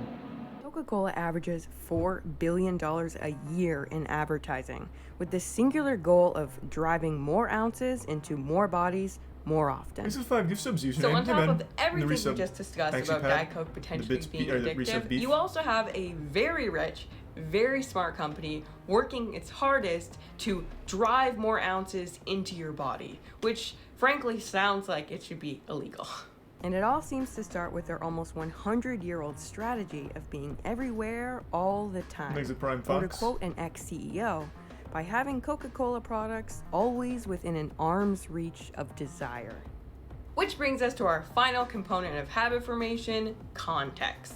Context simply refers to everything in your environment minus yourself. In the case of Diet Coke consumption, it refers to the specific situations you might consume Diet Coke in. Situations like at lunch with your Uber Eats or ritual order, at the movies with popcorn, as an afternoon snack or coffee alternative, a late night study aid, during dollar drink days, or when you're just too lazy to pour a glass of water.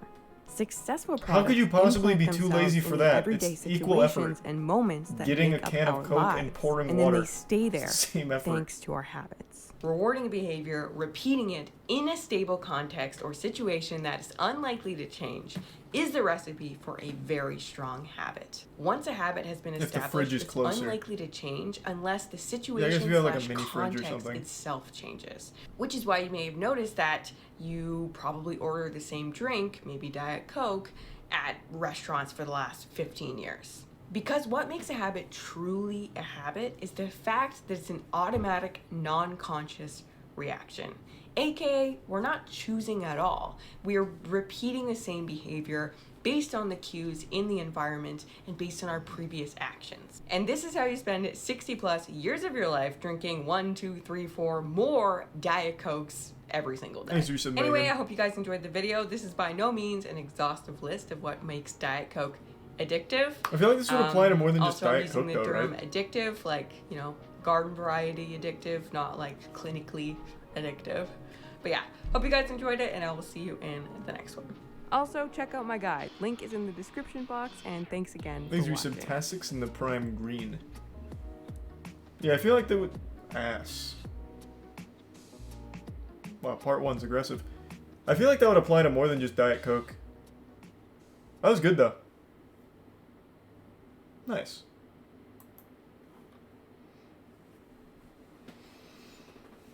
More based around the psychology. Yeah, I think that would work for pretty much anything.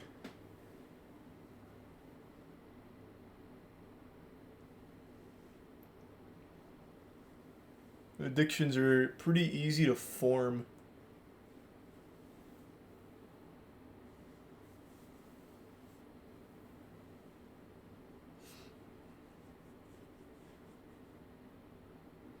Diet Coke less than Mountain Dew.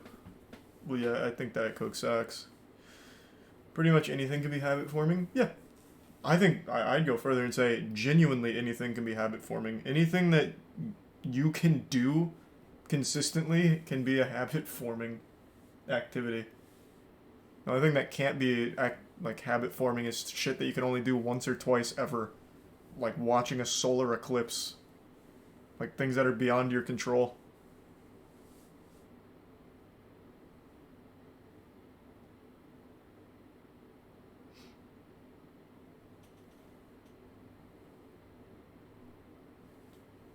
Why? Joe Rogan is not dead. God damn it.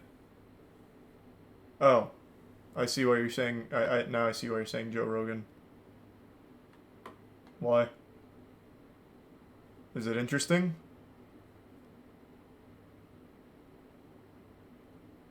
What could this possibly tell me that we didn't just learn?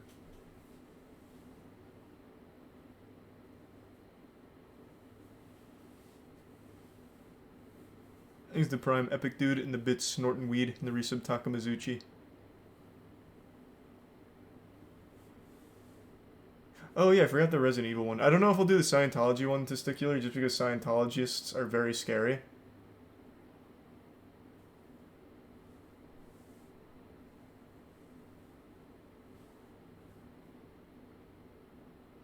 But yeah, let me look up the Resident Evil one. We watched fucking an hour and some change of Coke's videos. Gotta stretch my legs out. I mean, you couldn't even tell that I stood up there. Shit barely changed. The desk is very high, chair is very high. You wouldn't understand.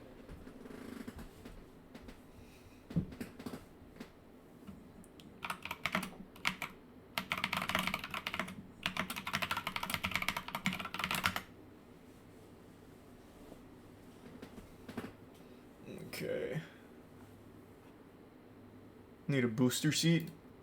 No, I don't need a fucking booster seat. I'm a man, damn it. Man. Big strong man. Do crazy man shit like I shit on Diet Coke and shower. Alright, what do we want to do next?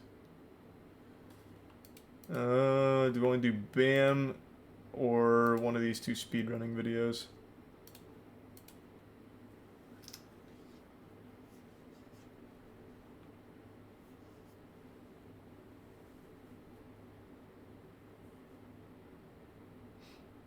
Do the BAM video first? Okay.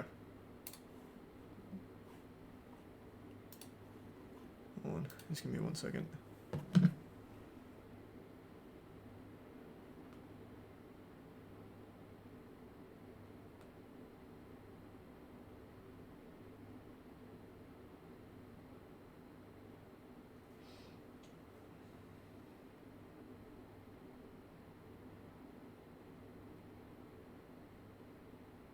Okay, now I'm back.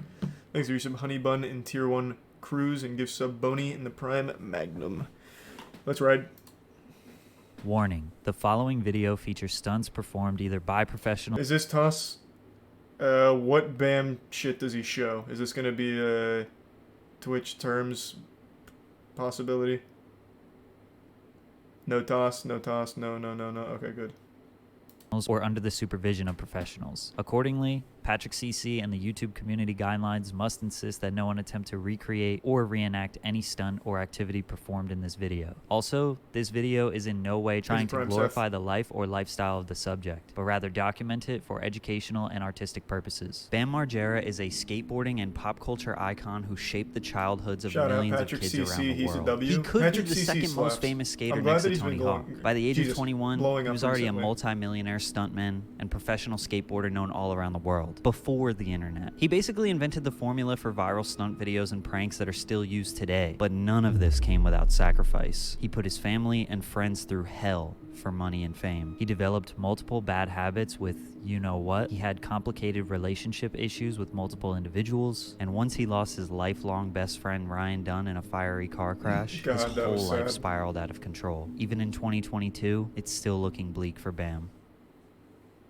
Bam's father Phil was obsessed with the home video in the 80s. He recorded everything Bam and his brother Jess did all around Westchester, Pennsylvania, which is where they were from. He had a giant camcorder that sat on his shoulder and loved the idea of filming. They would play all sports, but once Bam got a skateboard, he found his true passion. And his parents never made him do anything. No chores, no responsibilities. It was all fun, all the time. Every weekend, his father would take them to skate spots and skate parks all around Pennsylvania. They would skate all day and watch what they recorded all night. By the time Bam was 10 years old, in 1989, he was known at a local skate park called Cheapskates as a very talented young prodigy. He met Bucky Lassick there, who was an 18-year-old pro skateboarder. He also met his longtime best friend Brendan Novak at this skate park. Bam wanted all his friends in the neighborhood to watch his skate videos, but not all of them thought they were interesting. So he thought it was a good idea to put bloopers and goofy things that he did on camera in the video. He realized the funny moments are what kept people interested in his skate videos, which would end up laying the foundation for basically his whole career. In 1992, at age 13, Bam got sponsored by a local shop called Fairman's. It wasn't anything crazy. They were just getting 2 free boards a month and some wheels. But it was enough to legitimize his skating. Every single day was skateboarding. His parents just let him go. Washington, D.C. How the fuck does no one know that old prank? You guys have never fake shitted out a Snickers bar and taken a bite? Are you guys serious? What the fuck is going on? I feel like I'm taking crazy pills. How many of you actually thought he just ate shit? What? Man, it's fucking crazy. No one here ever saw Caddyshack? Man, maybe I am just getting old now. That was like the most generic joke ever back in the day. Get a Snickers bar and pretend to shit, and then eat it in front of a teacher or something. That was like the gold standard. That was like as generic as it got. That was a classic. Thanks to resub ASMR and PJ in Doodleballs. And Tier 1 Raptor in J Holmes. DC, Philadelphia, New York City, Baltimore. If there was a skate competition or an event anywhere within 4 hours, Bam and his friends were there. If people were filming, Bam did whatever he could to get a trick in the video. This is why he became so well known in the skate community. He was a badass little kid who was in every team skate video on the East Coast. He would daydream in school and was diagnosed with ADD because he didn't pay attention. His mind was fixated on skateboarding and videos. On the first day of 10th grade, he realized school was no longer. He would have been a really he successful dropped YouTuber out and never looked back. Bam's friend Mike Maldondo was sponsored by a company called Toy Machine, which was a California-based company. Once Bam dropped out, he went right to LA to skate with professional skaters in the mid-90s. He wanted to be immersed in the culture and of course make a name for himself. So any idea he had, he attacked it head on. Any trick he wanted to land, he didn't stop until he landed it. His drive and passion was infectious, which is what kept people around him. But he was also funny as hell, doing anything to make his friends laugh. Since they kept a video camera on everything they did, the skits ended up being more interesting than his skating. And Bam realized this, so he leaned in. His videos ended up being about 50% stunts and 50% skateboarding. But there was a major cultural shift happening in LA, something called Big Brother magazine. Skateboarding had a big popularity boom in the 80s, but it didn't culminate to this big mainstream success right away. In the 90s, people weren't sure where it was going. Tony Hawk was basically the only skater making money from competitions and selling merchandise. But being a professional skateboarder was not a lucrative career. It really just became a lifestyle. And Steve Rocco, founder of multiple skate brands, decided this counterculture needed a publication. Big Brother magazine magazine documented mostly skateboarding, but also anything that the mainstream wouldn't. Nothing was off limits, and it quickly built a cult following because kids adopted this sort of rebellious thing that their parents hated. It was raunchy, crass, and in your face. The lead editor was Jeff Tremaine, who was in charge of finding good stories and documenting them. He would just be around California and follow around skateboarders and document the crazy lifestyle that people were living. Back before the internet, people weren't documenting crazy stuff for views. They didn't make money off these things. They were actually just living crazy, rebellious lives because that's who they were. In 1996, Jeff Tremaine worked on putting out a Big Brother branded video called which followed the same format as a typical skate video but featured a bit more antics than normal, partying, naked people, and living a reckless lifestyle. The most famous skit was Wee Man painted all blue messing with people on the streets in LA. This video was such a huge success in local skate shops, and they immediately worked on the second one, which was called Number 2. This video was much more organized, way better skating, still depicted the crazy lifestyle but had better skits. Johnny Knoxville made his debut in this video where he performed multiple crazy stunts. The magazine and now both videos ignited a fire in BAM. He was already doing stuff like this, and now he knew there was a market for it. He knew he can compete and make something of the same caliber. Thus, CKY was born. By the way, double check and make sure you're subscribed. Might as well slap the like button and take a sip of water. Stay hydrated. Bam had been making videos since he was a child, so his vision for what he wanted to create was easy. He just needed more bodies. Kids in the neighborhood wanted to be in his videos, but they couldn't skate, so they became his stuntmen. Trying to impress each other to see who could do the crazier stunt, constantly pushing the limits of what their minds could imagine and torment their bodies could handle. One of the most notable being Ryan Dunn, who would become arguably the whole reason Bam's life fell apart. They spent every day together coming up with crazy ideas that would get laughs out of people. When Bam turned 18 in 1997, he became teammates with Mike Maldonado, getting his first professional sponsorship with Toy Machine. Shortly after came a Thrasher cover, an official part in their video, and he was certified in the skate world. In March of 1999, 20-year-old Bam Margera would do the biggest thing he had ever done. Land Speed presents CKY. God, Finally, CKY all those was videos so of good. Bam and his friends fucking shit up and skateboarding made it into a production. The song but the way still Bam edited the film too. was Hell actually View's so their best. forward-thinking because they cut out all the fluff. It was just crazy moment I know after it's a crazy hot take, moment. but It was Hell View's basically their like a best fails song. compilation or a people doing stupid things compilation way before YouTube ever existed. CKY was the name of his brother's band. The video served multiple purposes. It was to promote the music, and it featured a ton of music from his brother's band. It was to show these crazy stunts from his friends, and of course gnarly skate clips to show off Bam skating. Land Speed was the name of a skateboard wheels company, which was owned and distributed by Tum Yeto. Tum Yeto also owned Toy Machine, so Tum Yeto did the distribution for this movie in as many skate shops around the country. There's nothing like that among teens and kids. Are you talking about like this kind of extreme culture of doing like crazy shit? Like a CKY, all that? Because I think you'd be wrong. I think there's still a ton of it. It's just not in the same way. Like, TikTok, I know, still has a lot of people that do that shit. And I'd say there's more of it now than ever since you make money doing it. And it's also a lot more degenerate now. Whereas back when CKY and all that, Number 2, all of that, it was more like the stuntmen doing pranks and stunts and shits to each other. But now it's more about doing it to other people. Like, other people are your props and the ones that you, like, torment. So it has changed a little bit, but it definitely still exists. And it's not like a absolute. There's still people that do kind of what CKY and all that did, like the same spirit. But it's definitely still around. Because now you make money on it. Thanks, Resub Climax. It was a huge hit. Bam was getting recognized at every skate park he went to and started to become a bit Not of a in long celebrity. form. It made Well, him that's because long form's just kind of fading out in general. Everything's going the way of like shorter content, so like TikTok, YouTube Shorts, short YouTube videos. Like if long form content was the most profitable, there'd probably be more shits and Number 2s out there. But there's not, because it's shorter content that gets the money and the views.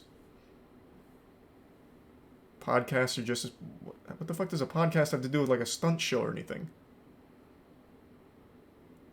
I mean, movies are long and make more money than a podcast. Like, you can make that argument. I'm talking about, like, this kind of content in general.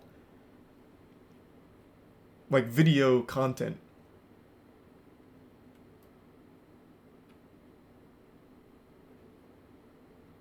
Dude, Loki looks like soda poppin'? Eh, not really. Thanks a good sub.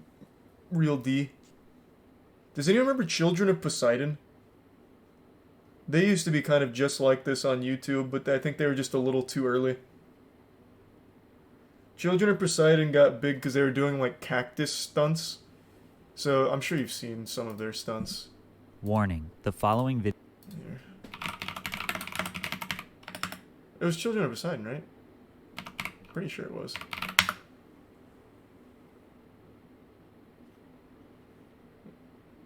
Yeah, this is one of the guys. Oh, Jaffabel and Friends. They rebranded, I guess. Well, damn. All that shit just got, like, censored. Like, I mean, I probably couldn't pull up on stream anyway. They're the guys that used to do a lot of, like, cactus-based stunts. So you've probably seen that viral video they did where one guy just, like, jumps into a cactus and, like, rolls around in it. Another guy grabs a cactus as hard as he can for as long as he can. I think the energy's still there. It's just not in the exact same form. It's just shorter form now. So instead of, like... I don't know. I don't remember how long the CKY videos were, but I think they were like 30, 45 minutes or maybe an hour. Instead of it being like that, now it's just like 15, 20 seconds. Realized that he never actually looked into the financial aspects of the film because Bam wasn't making that much money from it, but he was being recognized all over the country. Turns out, Todd Swank, owner of Tum Yeto, was ripping off Bam badly. To what degree, we don't know. But we do know that Bam left Toy Machine because of this, got a new distribution company to release the film, which was called VAS. They dropped the Land Speed Presents and actually edited out some clips that included Tum Yeto references. Then when they redistributed the film, Bam got a check from VAS for $1 million.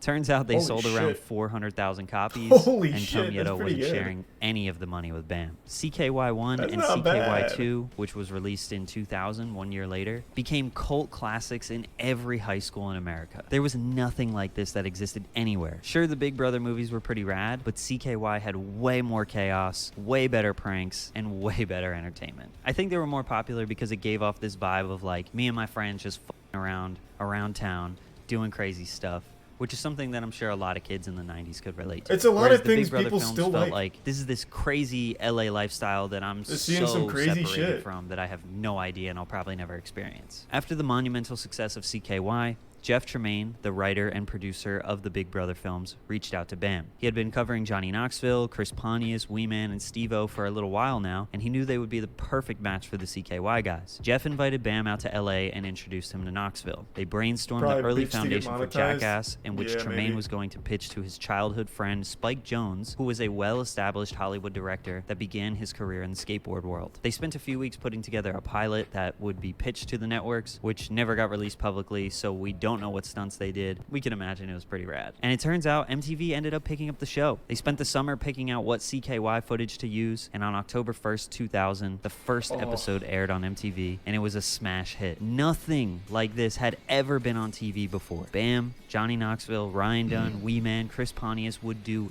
anything. Any stunt, anything that would cause serious pain. Nothing was off limits. Within 2 weeks, the ratings were higher than any MTV show in history. That same feeling kids around the country got from the CKY videos was now amplified by millions all over the world. Bam's whole life changed. Was the Butterbean one in Jackass 1 or 2? He was suddenly the king of Westchester. Everyone wanted to be friends with him once they saw he was on TV. It was reported by Steve-O that the early days of Jackass, stuntmen would get between $200 to $500 per stunt. So MTV was raking in millions, and the guys weren't. But Bam was. He was still making a killer amount of money from the CKY videos. By 2002, they released 4 CKY movies and different box sets, which would go on to sell over 1 million copies. So if the DVDs were $10, which was cheap at the time, that's about $10 million.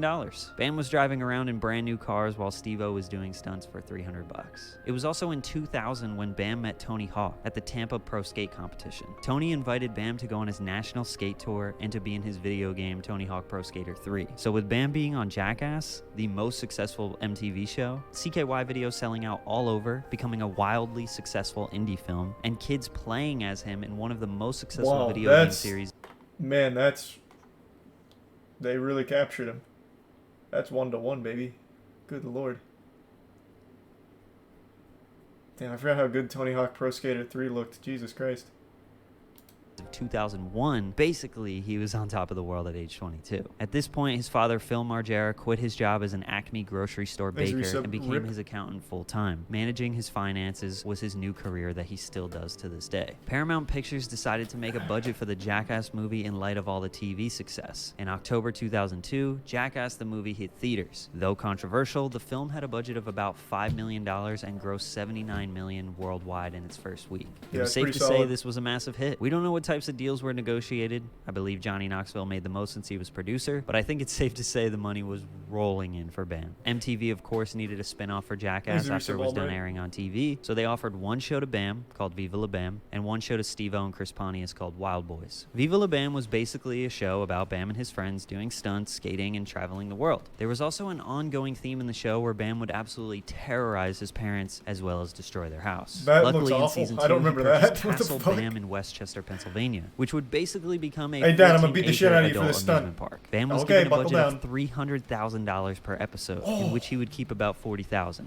I believe the show ran for about 60 episodes, so yeah, millions of dollars. He built an entire indoor skate park, a full casino that was suspended up in the trees. He would travel all around the world, buy cars to demolish them and blow them up. He did a full Civil War reenactment. Absolutely anything he wanted to do, MTV was willing to pay for it. A lot of the times they even told him his ideas weren't crazy enough. MTV didn't realize how long it would take for skaters to land their tricks, so it wasn't really worth their time to sit there for hours while someone is trying a skate trick only for them to land it and it takes 5 seconds of the show. So they kind of forced him to stop skating. At this point, he stopped fulfilling his duties as a sponsored skater, and his whole life became, how can I cause absolute chaos from the moment I wake up until I remember like that kind of shit. I don't remember him just like beating him. Bam actually stayed clear of drugs and alcohol. He maintained a sober life and was motivated by just having fun with his friends and of course making money. Almost none of his friends were sober though. In fact, his two best friends, Ryan Dunn and Brendan Novak, were long-term addicts. Bam would constantly kick Brendan out of his house and his life for getting high and bringing drugs around. Dunn's drug of choice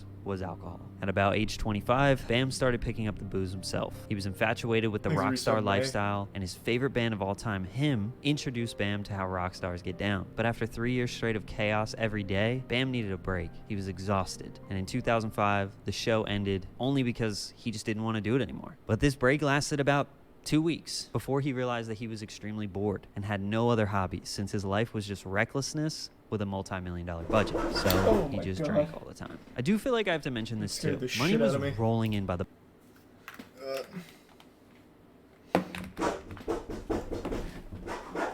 I'm coming.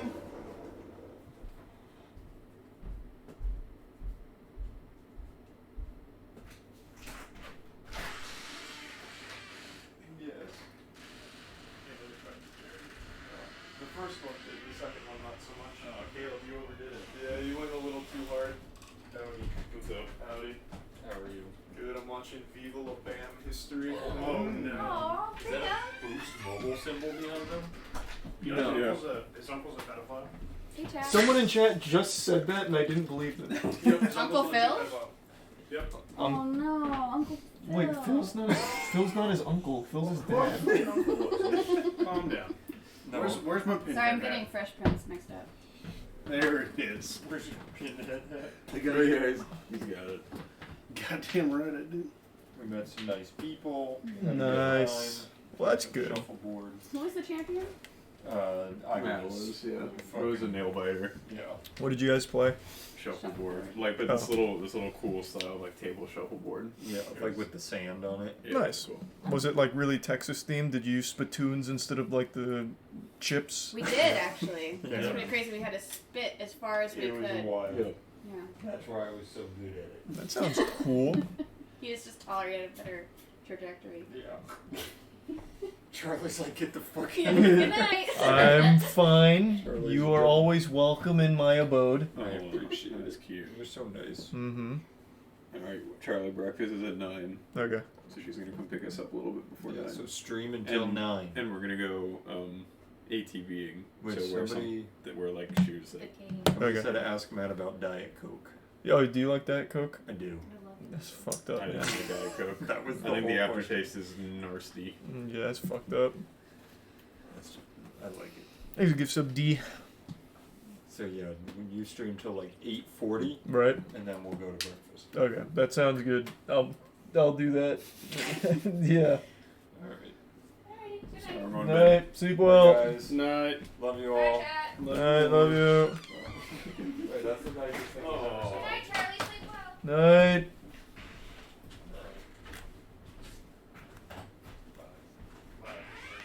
Get off my lawn. Thanks to Prime David. In the Tier 1 Jim Jam. The resub Hydra. You turn on the subtitles so I'm not bored on my fucking mind. Yeah, pull up the stool. Thanks for the 10 gift subs, gamer. I appreciate it, man. The boatloads. He was in every Tony Hawk Pro Skater game, including one where he was on the cover. He was in commercials, selling more skateboards than Tony Hawk through Element. At one point, Bam was selling 40,000 skateboards per month, and Tony Hawk was selling about 13,000. Because Bam would make merch and make his skateboards be pink, which wasn't really done before, so all his female fans would just buy the board and hang it up on their wall. And once he started going really hard with branding his autogram, merchandise was just selling. He sold sunglasses, watches, clothing, sneakers. I mean, Bam could not stop making money. At one point, he said he had around $20 million that his father was managing. Now that the show was over, he wanted to go back to skating, the thing he loved the most. But he couldn't, because he basically stopped skating for 2 to 3 years, and he wasn't that good anymore. He was so famous that any park he went to, he would be swarmed by kids trying to get a photo or an autograph, and he would spend all his time entertaining them so he couldn't skate. He had this image got of the dumbest fucking... Well, we made him get the dumbest one imaginable. He looks like if Ed from Ed, Edd n Eddy was like an old Western bandit. Because it doesn't fit on my head. It literally just sits on the top of it, but it sits on it perfectly. And it's like almost the same circumference as my head, that it just like makes my head look really long. Yeah, no, it's like beautifully disastrous. And I stayed in character all day. It's been fucking awful. Yeah. It was good.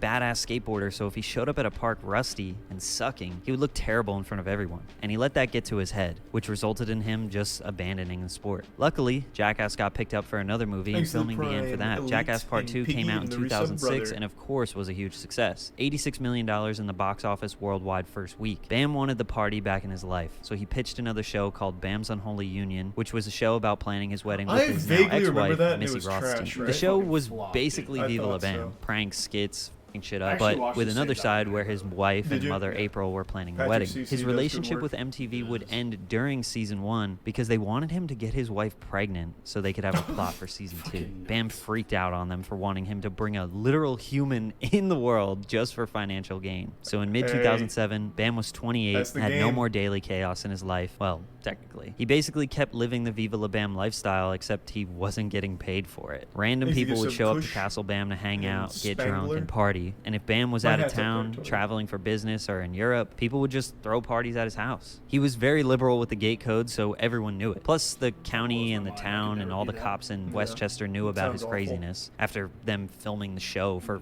5-6 years at this point. So it wasn't weird to have 100 people partying at his place. He filmed an indie movie called Where the F is Santa, which was basically an extended Bam's Unholy Union episode with pranks and all the same nonsense that he had been doing for over a decade. Not sure what the success was for this film, but it was clear that Bam could not move on from the life that he had. He wanted to just keep doing another movie or another show that consisted of the same chaos and rebelliousness that ensued since he was 20. Then in 2009 came another CKY indie film called Ming Hags, which again was just Bam trying to recreate a moment that wasn't there anymore. I mean, sure, his fans loved it, but I'm also sure most of y'all never knew this existed. He managed to land another TV show on Spike TV called Bam's World Domination, a show with him and Ryan Dunn, which aired on Spike for one episode, one evening at 11:30 p.m. on a Wednesday, which happened. Were you about to say you watched it? No. Oh, I was gonna say, because you were about to look real stupid when only one episode ever aired at one time slot. No, literally, I was just saying, I've never seen that. Oh, okay. You tried to fucking get me though. I thought for sure you were about to. You're about to dunk. Because I said I didn't see it, and you were like, shit. wow. So I was expecting you to be like, that was one of his best works. Jesus fucking. For the Jackass film, it was a hilarious episode and had a ton of potential, but nobody really knows why it didn't continue. Luckily for Bam, Jackass was back for another film,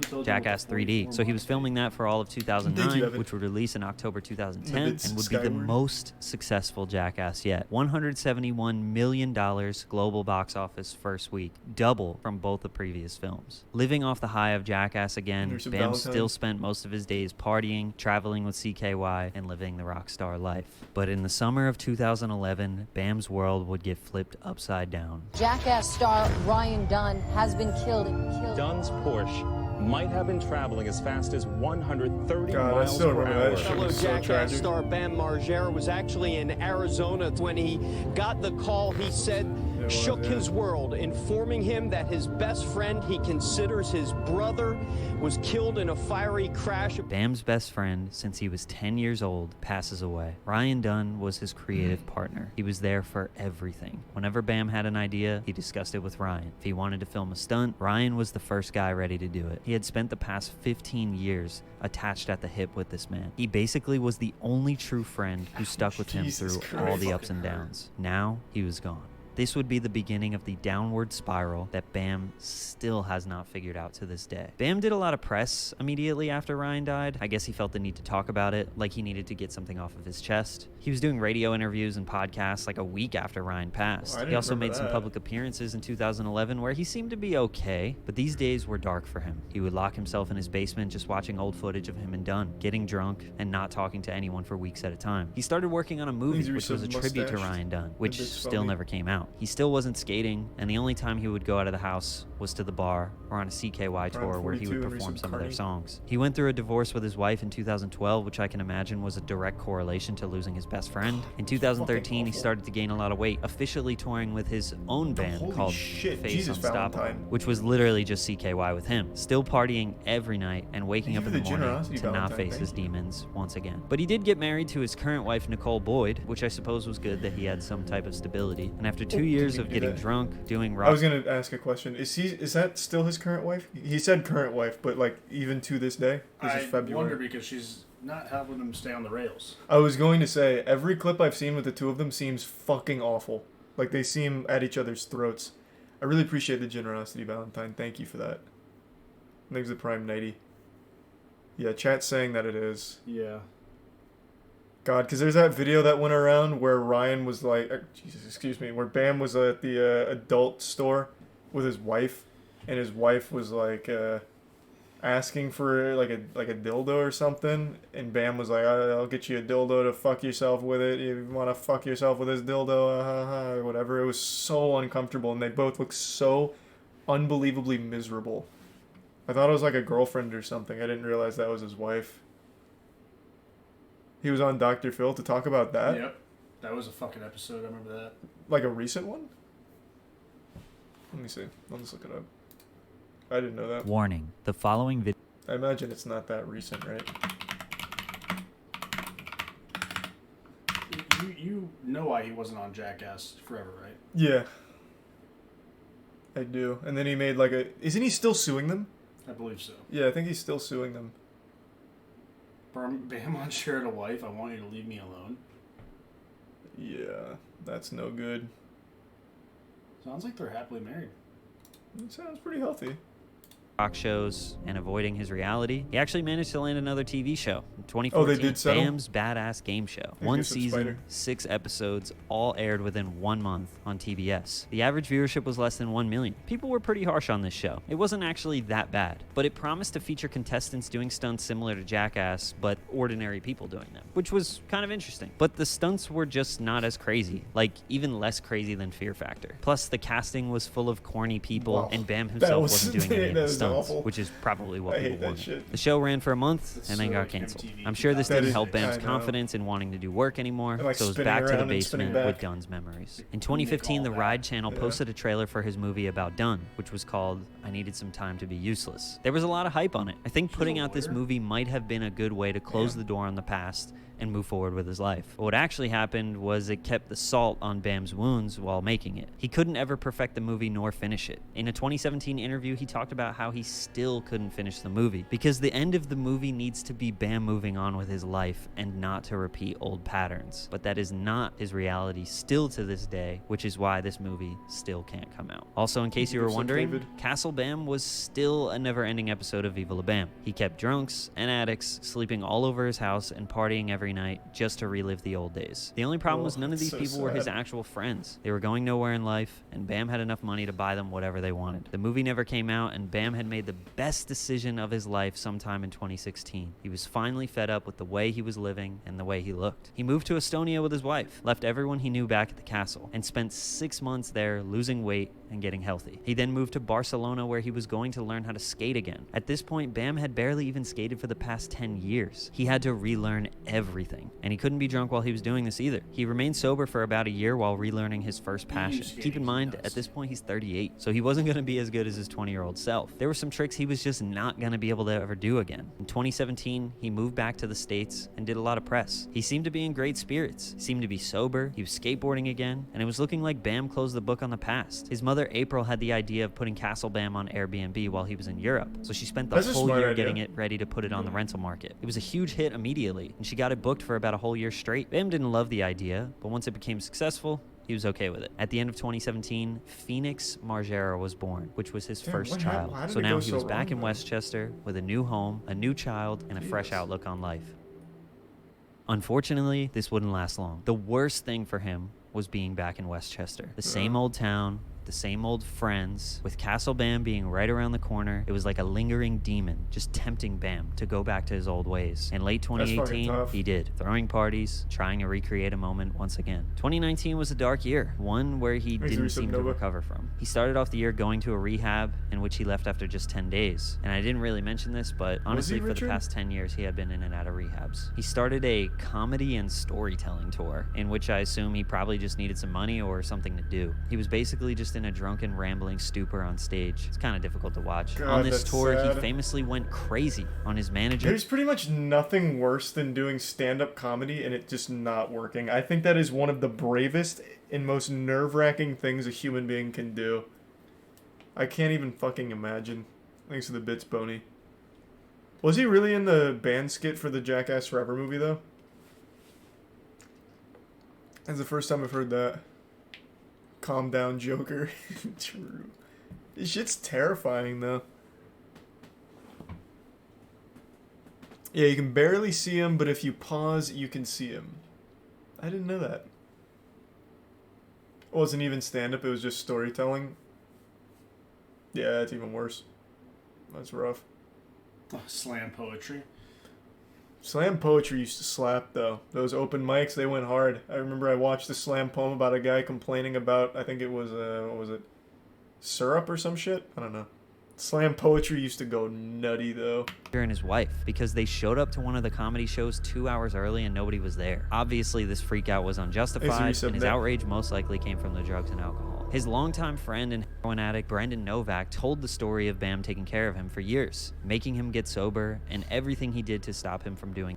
But now the roles are reversed. Brendan is sober and getting his life together, and Bam is the one who can't stop. I also haven't mentioned this at all, but Bam has an unhealthy relationship with Instagram. Yep. He basically posts all facets of his delete life on there Instagram since 2012. You can tell when Bam is going through a rough time just based on what he posts on there. The comment section is constantly filled with people begging him to get help or begging him to stay sober. I could make a 3-hour video on just his Instagram. Summer of 2019, he claimed he was fed up with living the way he was, and the only person that could help him was Dr. Phil. Dr. Phil, I need your help Dr. in Phil a arc. big way. His Instagram turned into a place to share his manic episodes. He did get on Dr. Phil, but it was pretty pathetic. It was evident that he was a spoiled kid who got everything he wanted in life. Yeah, he did work hard, but his parents never told him no. Nobody ever told him no. He never grew up, and truthfully, he didn't want to. His parents have been managing his life literally since he was born. He attended another rehab in 2019, and this is where Jeff Tremaine approached him about Jackass Forever. Jeff made him sign a wellness agreement basically stating that he would remain off drugs and alcohol during the filming of the new movie. Bam agreed and signed the papers. Although he wasn't cured after rehab and Dr. Phil, it seems like the Jackass team was committed to keeping him sober, and Bam probably wanted the $5 million salary from the movie, so he held it together. Apparently, he had to blow into a breathalyzer 3 times a day and do random drug tests multiple times per week. Throughout 2020, it seemed like he was keeping it together for the most part. With the strict rules from the Jackass film, I'm sure it was hard to get around them. But in the beginning of 2021, Did you he see was the new fired from the Jackass? film. Bam allegedly was on a road trip and took an Adderall, which was a drug that he was prescribed, yet also addicted to for many years. I've been on Adderall for 13 years, 2 a day at 20 milligrams, and they don't want me to take it anymore, and I found myself sleeping all day. Well, I found a loose one in my car on my road trip, and I took it. He had to go to an urgent care that day to fulfill Jackass requirements and take a drug test, but he knew he would fail. He skipped the test and checked himself into a Florida rehab instead, but this wasn't good enough. He broke the wellness agreement, so he was fired. Bam's response was in a now deleted rant on Instagram. I remember this one. Who cares if I'm drunk as hell or not anymore? One of his main arguments was that Jackass was always filmed while the guys were drunk and on drugs, so why is now any different? He doesn't seem to understand that now they are all much older, in their 40s, and it's time to grow up. Jackass coming back means the new gimmick is that a bunch of old guys are doing stunts, not crazy 20-year-olds. Well, They're I making think the one film that, for the money like, and nostalgia. I think Chris Pontius looked like he didn't fucking age at all. The guy's nuts. Yeah, that guy actually looked the same goddamn age. Johnny Knoxville, though, he was looking like Father Time. Not to ruin their lives again. But Bam has his parents still taking care of his finances and responsibilities. All He good. always did whatever he wanted and had everyone else handle the hard stuff. He still thinks he's a kid. He broke the wellness agreement. Simple as that. Now you have to face the consequences. It's really unclear how his year was going after this. When times are rough, he deletes all the comments from his Instagram and posts throwback pictures. That's usually a sign that he has his phone taken away. He did file a lawsuit against Paramount, Jeff Tremaine, Johnny Knoxville, and many others associated with the film, claiming that he was forced to sign this wellness agreement that led to psychological torture and that they fired him to steal his creative input and save money on the film. Jackass was once 50% CKY members and 50% Big Brother LA members. Now almost nobody from CKY are in the film. After the lawsuit and the antics in the beginning of 2021, he did a little bit of skating with Thrasher and even collaborated with Danny Duncan. But for the past 6 months or so, his Instagram has just been a bunch of throwback photos with the comments turned off. His wife recently filed for full custody of his child, but not a divorce, which I don't really know why or what that even means for their relationship.